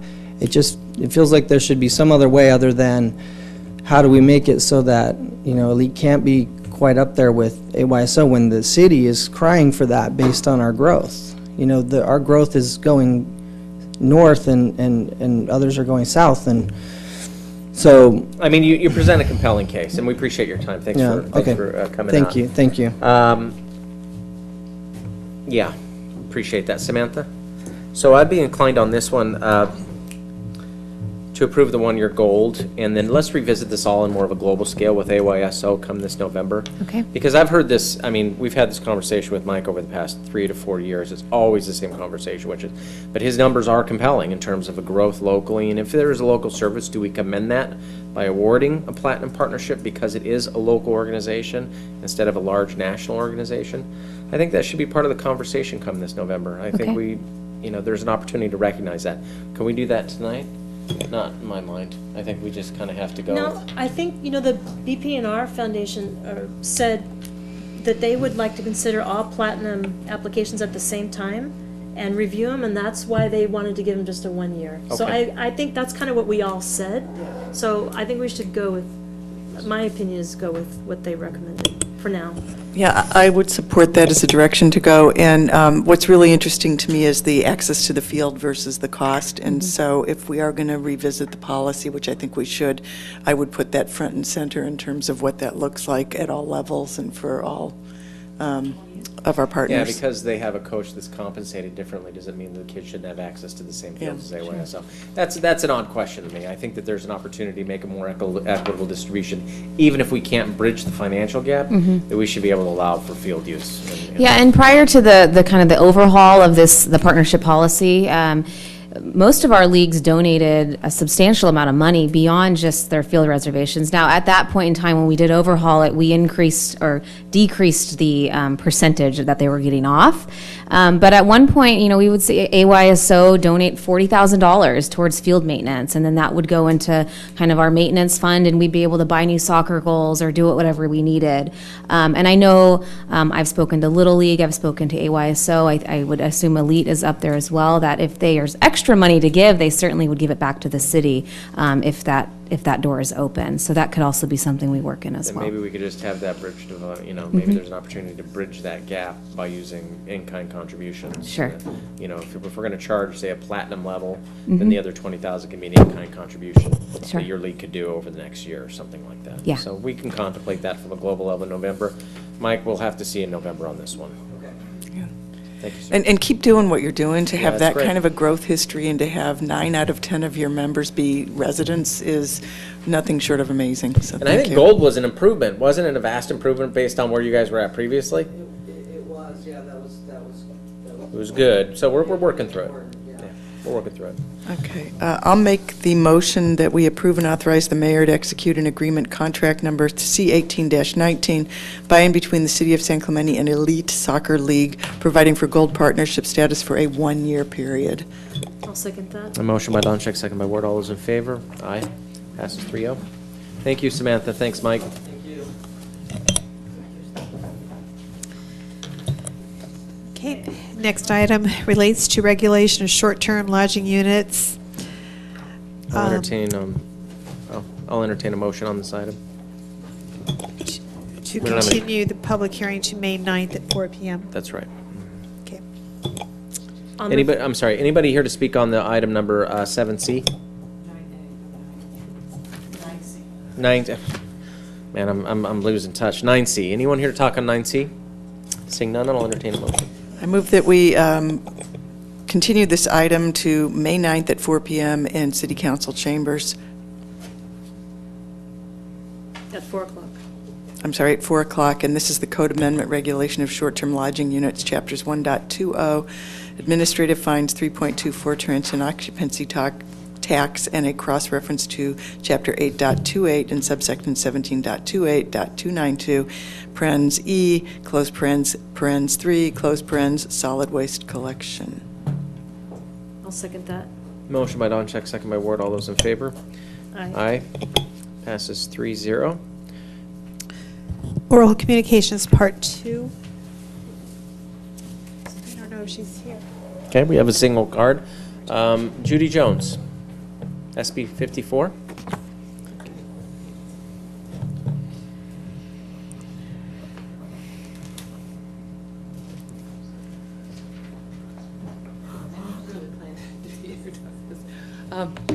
Anyway, I'm Judy Jones from San Clemente. I think you've all met me. And good evening, Mayor, and the two council members are here too. I was this evening delayed coming here because I was actually in San Juan, and I wanted to tell you that the League of Women Voters will be sending a letter to all the council members requesting that you do not hear the information about SB 54. It's such a raucous thing to have happen, but anyway, I this year spoke up about this issue, so I became one of the League of Women Voters advocates to go around and speak where I could, and I just can give you a couple summary sentences out of this manual, which I now have to read, but it's things like that under immigration, they want to promote reunification of immediate families, that all persons should receive fair treatment under the law, and that the League does not support deporting unauthorized immigrants who have no history of criminal activity. So those are very strong things in their national... Outside of being illegal. This is why they are in support of SB 54.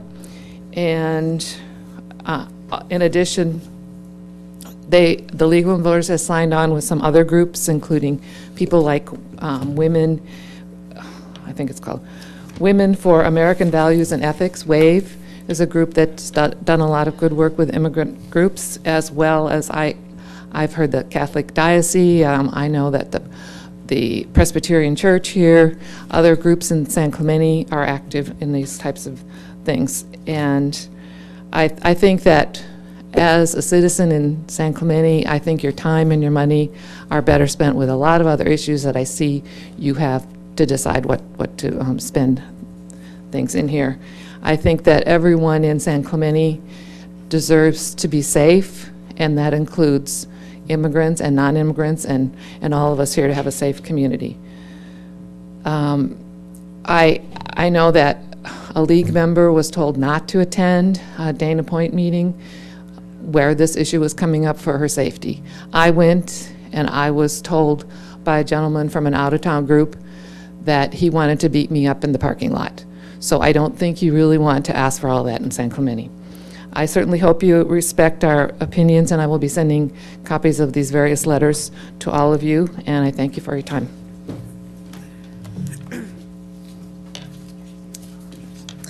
City Manager? City Attorney? Nothing more tonight, thanks. Consideration of city position on federal bill H.R. 3929, the Stranded Nuclear Waste Accountability Act of 2017. Good evening, Mayor Brown and City Council members. Tom Bonnigat, Public Works Director. At this time, staff is seeking council direction on whether or not to submit a position on this pending legislation. The staff report describes briefly what this legislation would do. The bill is rather short, so it was attached to the staff report. And I'll just finish by noting that this afternoon, staff, and I believe this was also shared on the city council mail, did receive emails from 2 citizens, one recommending your support, that you submit a letter of support, the other recommending against it. And with that, I'm happy to answer any questions that you may have. Could we hear from the public and then maybe engage? Yeah. Let's go ahead and begin public comment on this item. First is Ray Lutz. Following Ray is Jennifer Massey.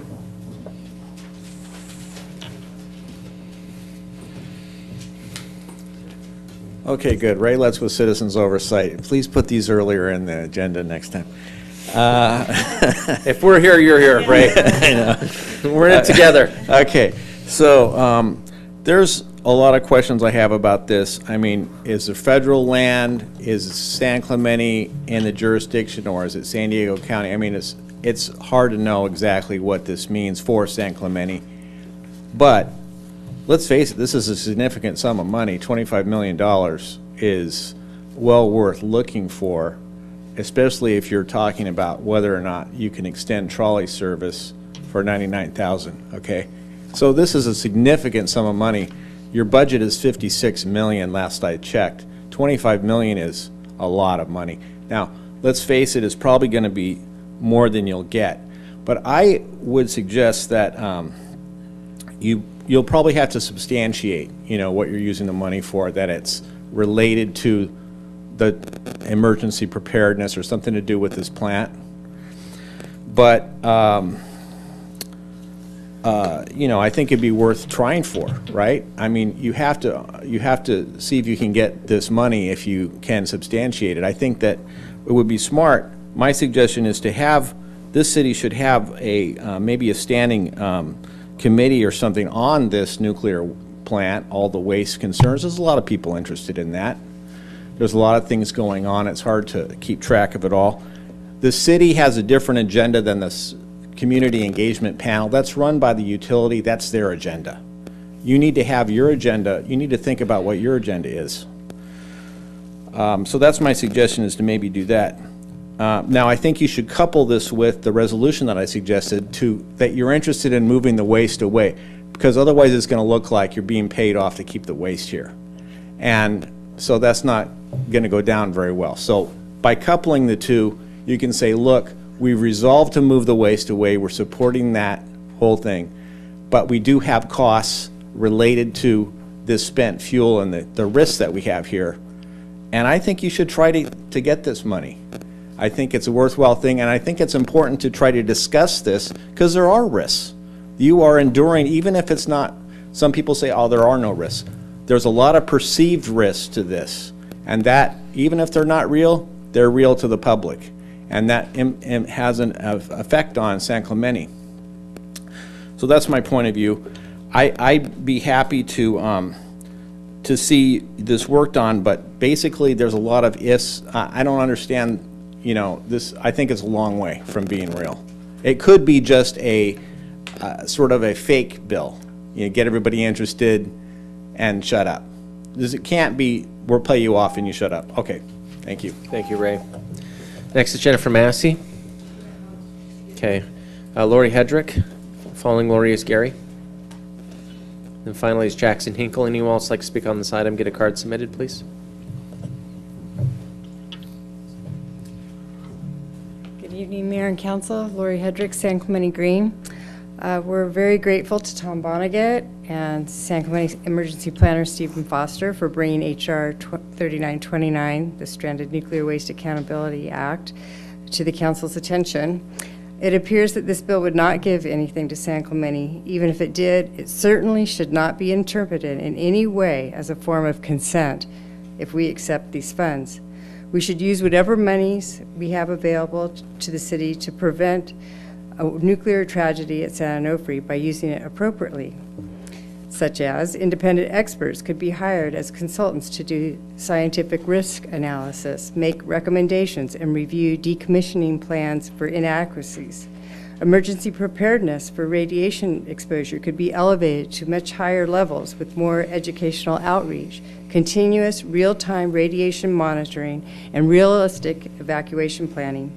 Lobbyists and lawyers could be retained for the purpose of holding the federal government accountable for liability for any accidents resulting from leaving radioactive waste here indefinitely instead of being removed long ago as promised. The legislation we'd like to see passed would ensure full compensation for all those who suffer the staggering losses from a nuclear accident. You may not know this, but compensation or insurance for a nuclear disaster is non-existent. Making matters worse, Edison has opted out of the Price-Anderson Act, which could have offered some compensation, but they didn't see the need to pay the fees since, according to them, the risk factor was so low at a non-operational plant. Realistically, prevention is the only cure for this kind of emergency. With the liability for all our health, property investments on the line, perhaps there would be a better measure for prevention than what is simply commercially reasonable to the industry. That is the kind of investment we need to be making. At the last CEP meeting, the Community Engagement Panel meeting, Edison admitted they can't replace 4 loaded canisters that may be defective, so they just use them anyway, hoping nothing goes wrong. That means that they have no way to deal with a canister that is damaged and extremely dangerous. We need to be able to respond to such emergencies with assets like a hot cell facility on hand now, not wait until something goes terribly wrong. Having those capabilities also makes it possible to reload canisters into thick casts, as many experts recommend. Other proposed legislation, such as the Shimkus bill, H.R. 3053, only offer wishful thinking that highly radioactive waste will be relocated before these temporary thin canisters reach their intended lifespan. The truth is that, as written, such a move is being met with massive resistance from potential host communities, environmental organizations, and cities all along the transportation route. We would use whatever funds, can I finish? That's just my last sentence. Sure. We should use whatever funds are available to us to do all that we need to do to protect our community. Oh wait, one more sentence.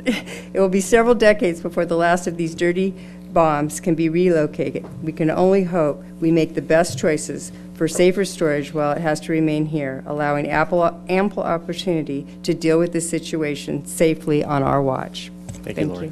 Gary Hedrick, following Gary is Jackson Hinkle.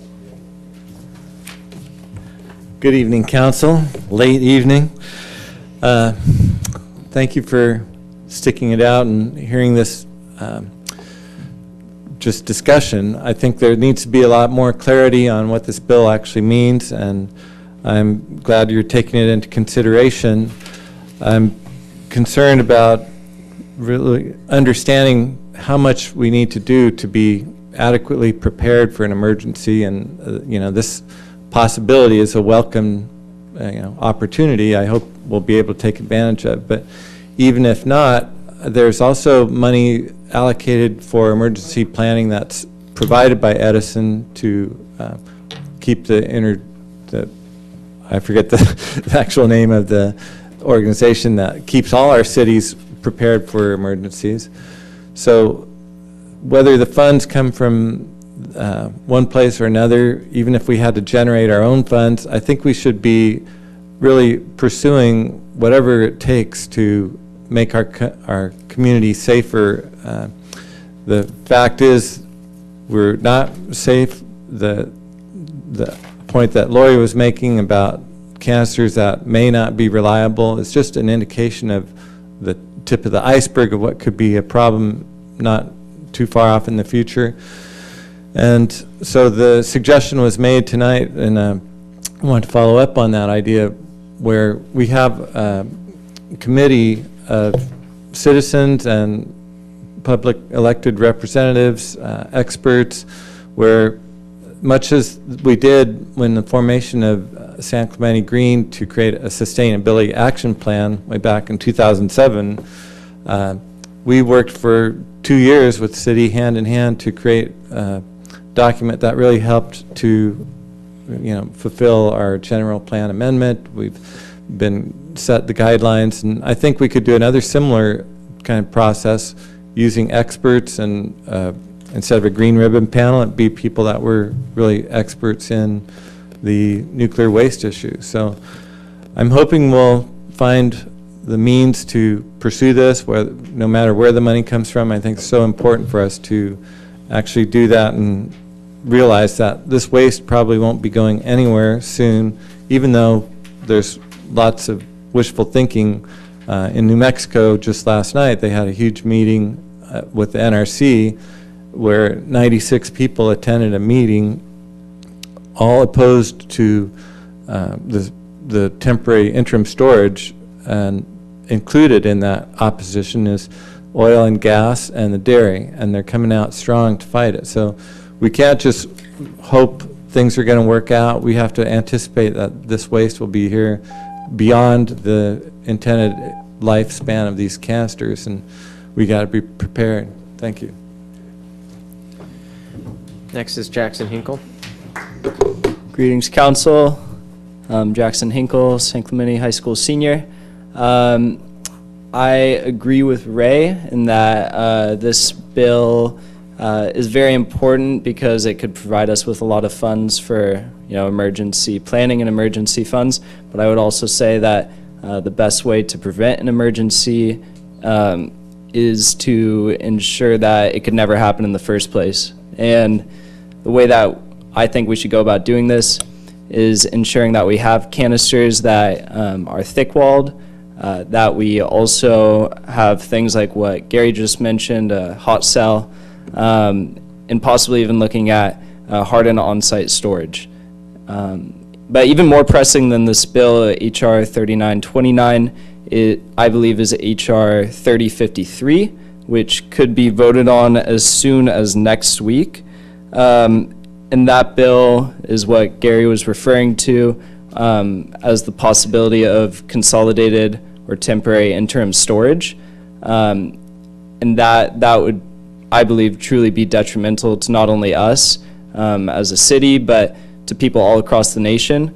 As a delegate at the National Grassroots Summit on Radioactive Waste earlier this year in Chicago, Illinois, I was able to hear the stories of people all across the nation, specifically in New Mexico, who are already dealing with issues of uranium mining, and usually people in marginalized communities, underrepresented communities, communities that are not affluent, and they have this nuclear waste just being dumped upon them. They don't have the resources or the political power to ensure that waste is being stored in a proper manner. We do, and I believe that we should begin to use that political power that you each have to begin uniting with sister cities and elected officials of all levels nearby to begin looking at potential permanent solutions to this issue.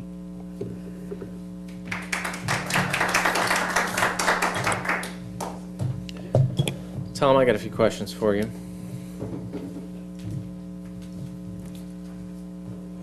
I didn't see anywhere in this that said this funds would be dedicated to emergency preparedness.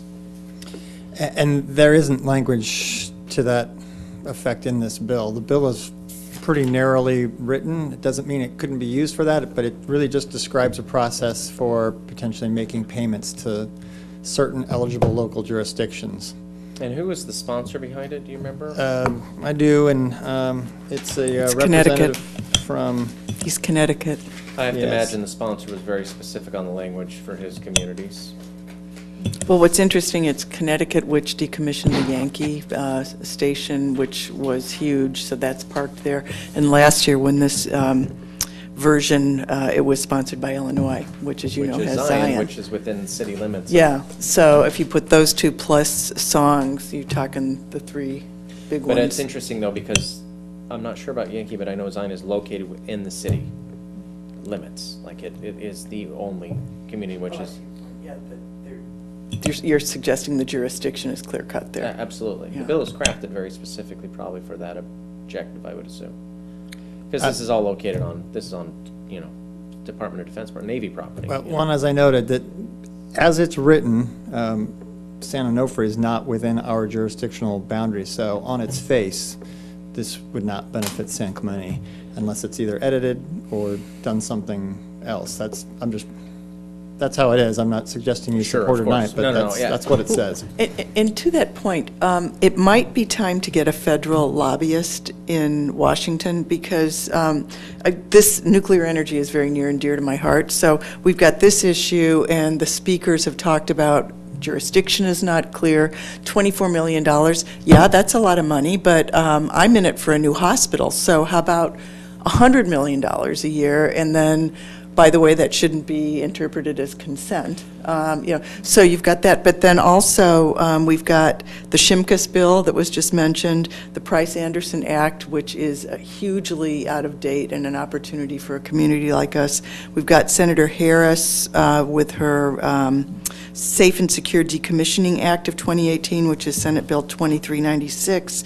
And we have the Nuclear Plant Decommissioning Act of 2018, which is Senate Bill 2388, which gives local communities a meaningful role in the preparation of decommissioning plants. So there's a lot going on in Washington that it behooves us to We find had a federal somebody. lobbyist for years when we were doing the sand replenishment. Exactly, and then we kind of put that Well, we to didn't have any the open- recession, Yeah, at the we recession. didn't have any open projects, too. Yeah, but here, just that menu of bills, to have somebody say, what does it mean to Southern California would be. For example, one minor change of language, if you look in bill under amount, you could make the simple change of eligible civilian nuclear power plant that is located within or closest to the jurisdictional boundaries of such a unit of affected general local government.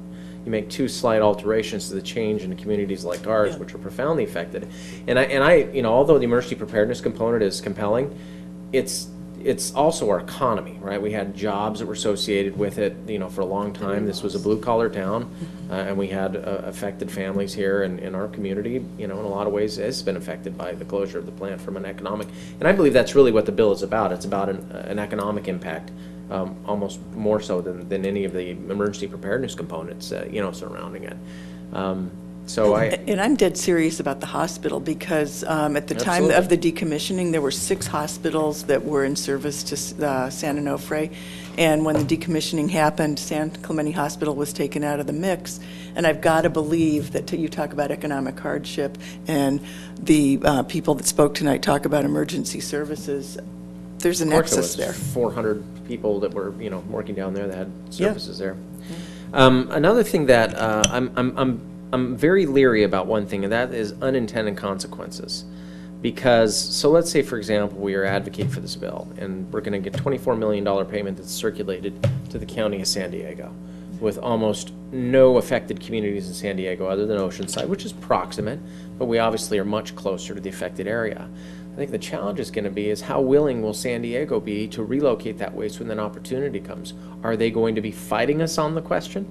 Are they going to be taking advocacy, or are they going to try and sabotage those efforts because they don't want to sabotage, they don't want to lose $24 million of basically money that shows up every year?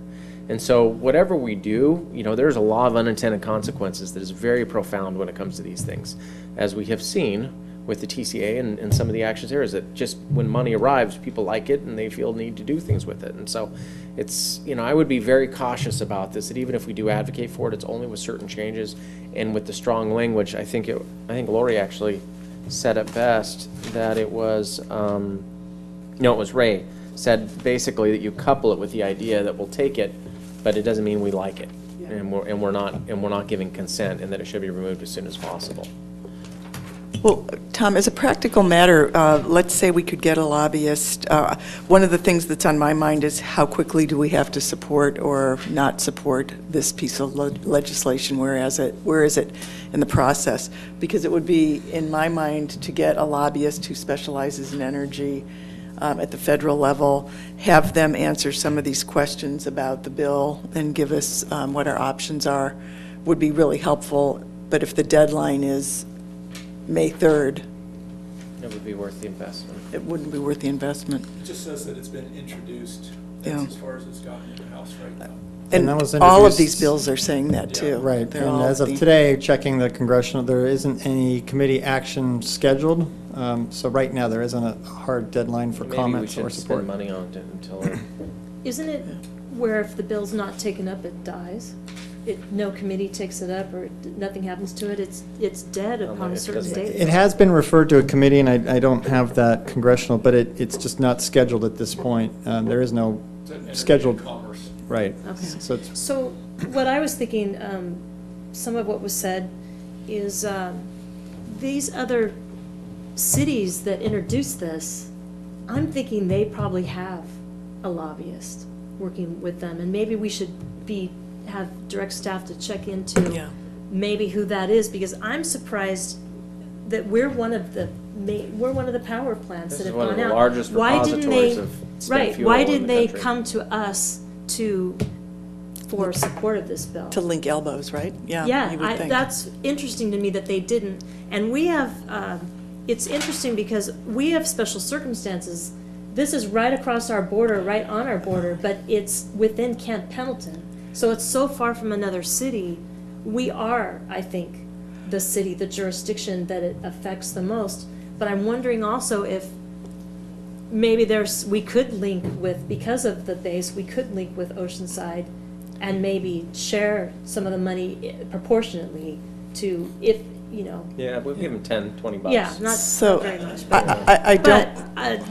It's interesting to me that, you know, it does say within the city's boundaries. I think maybe we should be trying to approach them for amendments. I to would be this. intrigued if city staff could look into who it is that they, maybe contact the bill authors' offices and see if there's a group they're working with or an advocacy group that we could potentially jump into on this, because like I said, I don't want to advocate for the bill as stands, because it basically means that we're going to guarantee that San Diego County will be fighting us to get that waste ever removed if it does go through. But if there's a way of altering it so that we could at least control that component, and given all the money in the world, we still don't want it here, but I think we should have control of that as opposed to an entity that.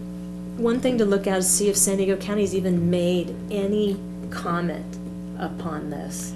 So yes, We so have. this is from Roger Johnson, who I probably would be here if he could be.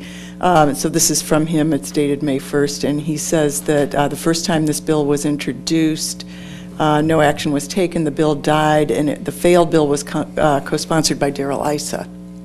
All right, but for some strange reason, Congressman Issa is not a co-sponsor of the current bill. The town should contact him and strongly suggest he become a co-sponsor. Sure. Yeah. To bring this in. But we need some amendments to it, because what they, like you said, it's very As drafted, specific. we can't And sign it off doesn't on this. fit the boundaries of San Onofre. And it really should, because that's, we have more waste. Well, so I'll put this on the city manager. This requires content expertise, and so is this something staff could handle, or do you feel that we would need to get a lobbyist or a consultant? I think it's something that we can handle right now to take a look at, but I think eventually we need a lobbyist to help shepherd us through Washington. I don't think any of us have that expertise. In past cities, Navigate that. in past cities, I've worked with federal lobbyists in Washington, D.C., and they were a great help in getting resources and getting us in front of the right people to talk to and getting our stories heard. But until we have that, it'll be difficult. So let's look into who they might be using. Well, I also if want that's to a get possibility. behind the Shimkus bill and the consolidated interim storage solutions and other items like that. I mean, All of these bills. Yeah, I mean, I'm completely, to be completely candid, for Gary and Jackson and the folks that were saying effectively that we shouldn't support consolidated interim storage solutions, nor should we ever look at Yucca Mountain again. Effectively, what you're saying is we should just sit on the waste forever. Ever, which is a terrible idea. This is the worst possible place for it, and it should be relocated to an area where it isn't. That's. Yeah. So where does it go? It needs to be rebuilt. It just needs to be safe and make sure leaves here. So it doesn't go to New Mexico and it doesn't go to Nevada. I didn't say that. It's just the way the bill's written and the way many environmentalist groups have analyzed it. There's too many, safety measures that have been withdrawn, and there's no liability for the people doing the work, and they're going to take canisters that. Okay. Well, listen, it was one of the challenges is that there's always some perfect solution, but there really is no perfect solution. There is no perfect solution. But I could tell you what the solution isn't to leave it next on an earthquake zone next to the ocean, and it should be moved as soon as possible. And I believe the Shimkus bill is the fastest way to do so. And to talk about affected communities in New Mexico and whether or not they, it's proper for them to receive it, well, listen, that's, frankly, I'm not going to speak on their behalf. I don't represent their residents. I don't represent their interests. I represent our residents and our interests. And we should look at every possible means of getting this relocated, because it doesn't belong here. It should be moved as expeditiously as possible. And if it means we need a federal lobbyist to advocate for the Shimkus bill, so be it. We should do that as soon as possible. Well, how about these for next steps? One is have staff reach out to Representative Isa's office as soon as possible, find out why he didn't co-sponsor, get his impressions, and also learn if there's nuances between last year and this year, and encourage him to co-sponsor. And then let's investigate the price and the scope of work for a lobbyist, because I see, as I mentioned, 1, 2, 3, 4, I'm counting the Shimkus bill, 5, 6 pieces of legislation that are out there, and that's independent of the idea that we have, new legislation. So getting a legislative platform together that gives us a complete sense of what's going on here, I think would also be a good next action item. Sure. Another comment as far as costs is, I think 46% of our budget is public safety. Yes. So that Or money's general fund budget. General fund. We're spending that much, almost half of our budget on that, and I think the money would be better spent here in our city, and that money, if we weren't spending it on all public safety, it could go to other things that the city needs. So I'm I sure think there's this a million money would ways it could be definitely used. help. It would, and public safety might be part of trying to make sure that we're completely covered in the Or event of an emergency. the hospital. And that's even independent of the hospital. That's just Right, another entire right. reason to do it. To where our needs Or might a be Paul greater. Walker statue. I mean, there's a million ways we could use it. I'm all for, Lori, do you want to just provide direction? I guess we don't Okay, need to vote here. so first step is contact ICE's office, find out why he's not co-sponsoring, find out what the nuances are in this version versus the failed bill last year, and encourage him to step up. It sounds like our issues that you're hearing both from the community and from council are jurisdiction. It seems that needs to be more explicitly defined. Uses of funds, should they become available, and also the amount of the funds. And then also what we would need to do, so that would be step 1, and that has to do with Bill 3929. Then secondly, identify lobbyists or a lobbyist who is knowledgeable in the energy industry, and meet with them to figure out, discuss what our needs are, talk about this half a dozen pieces of legislation that are going forward, and come back with a proposed plan of action, either to use a lobbyist or not use a lobbyist, and what the price would be for that. So it'd be kind of getting Yeah. an estimate from the lobbyists. Yeah. What And are you then- going to do for us, and how much? Yeah, scope of work, and and then I guess the final thing would be timing, because what we were actually contemplating tonight was to support or not this particular piece of legislation. So if there's a deadline date for that, that would be good to know. Okay. Is that a bring it motion, back or to is that us. just direction? Are we That's just providing direct. direction here? Yeah, I think so. Okay, so I agree with the direction provided. Okay. Oh, yeah, we were recommended to provide direction, so we did. Okay. Did we miss anything? I believe so. I think the short answer is not in its current form, and we need help navigating next steps.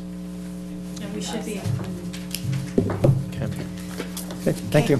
I'll provide an OCTA update here. I was going to, what did I say? OCTA? Oh my gosh, it's so late.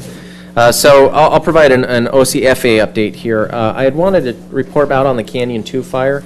I won't be doing that tonight. Instead, I just would like to inform everyone that we have a new fire chief. Brian Fennessy, who has been hired. He came from the San Diego Fire and Rescue Department.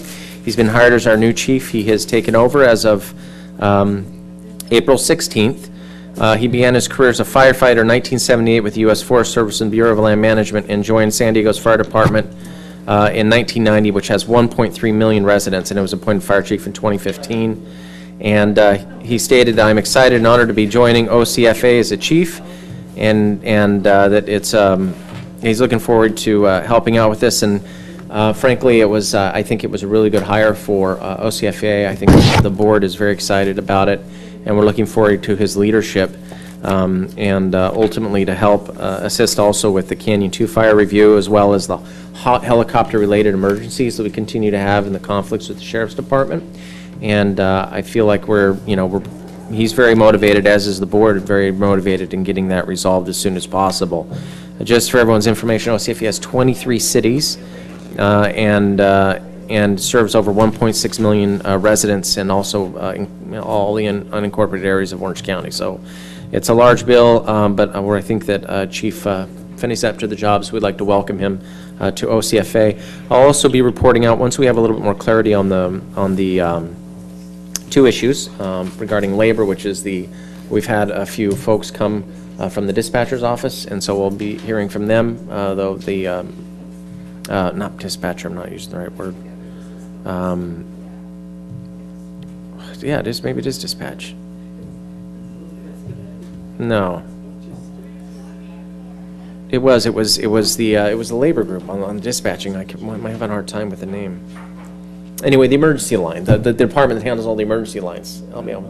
It was the 911 folks, the folks who handle the phone calls, and we had a labor group that showed up. The dispatch, I'm using the right word. It's that kind of evening. But they came in and they complained about it. We're in the process of resolving that. I'll have a report out on that as well.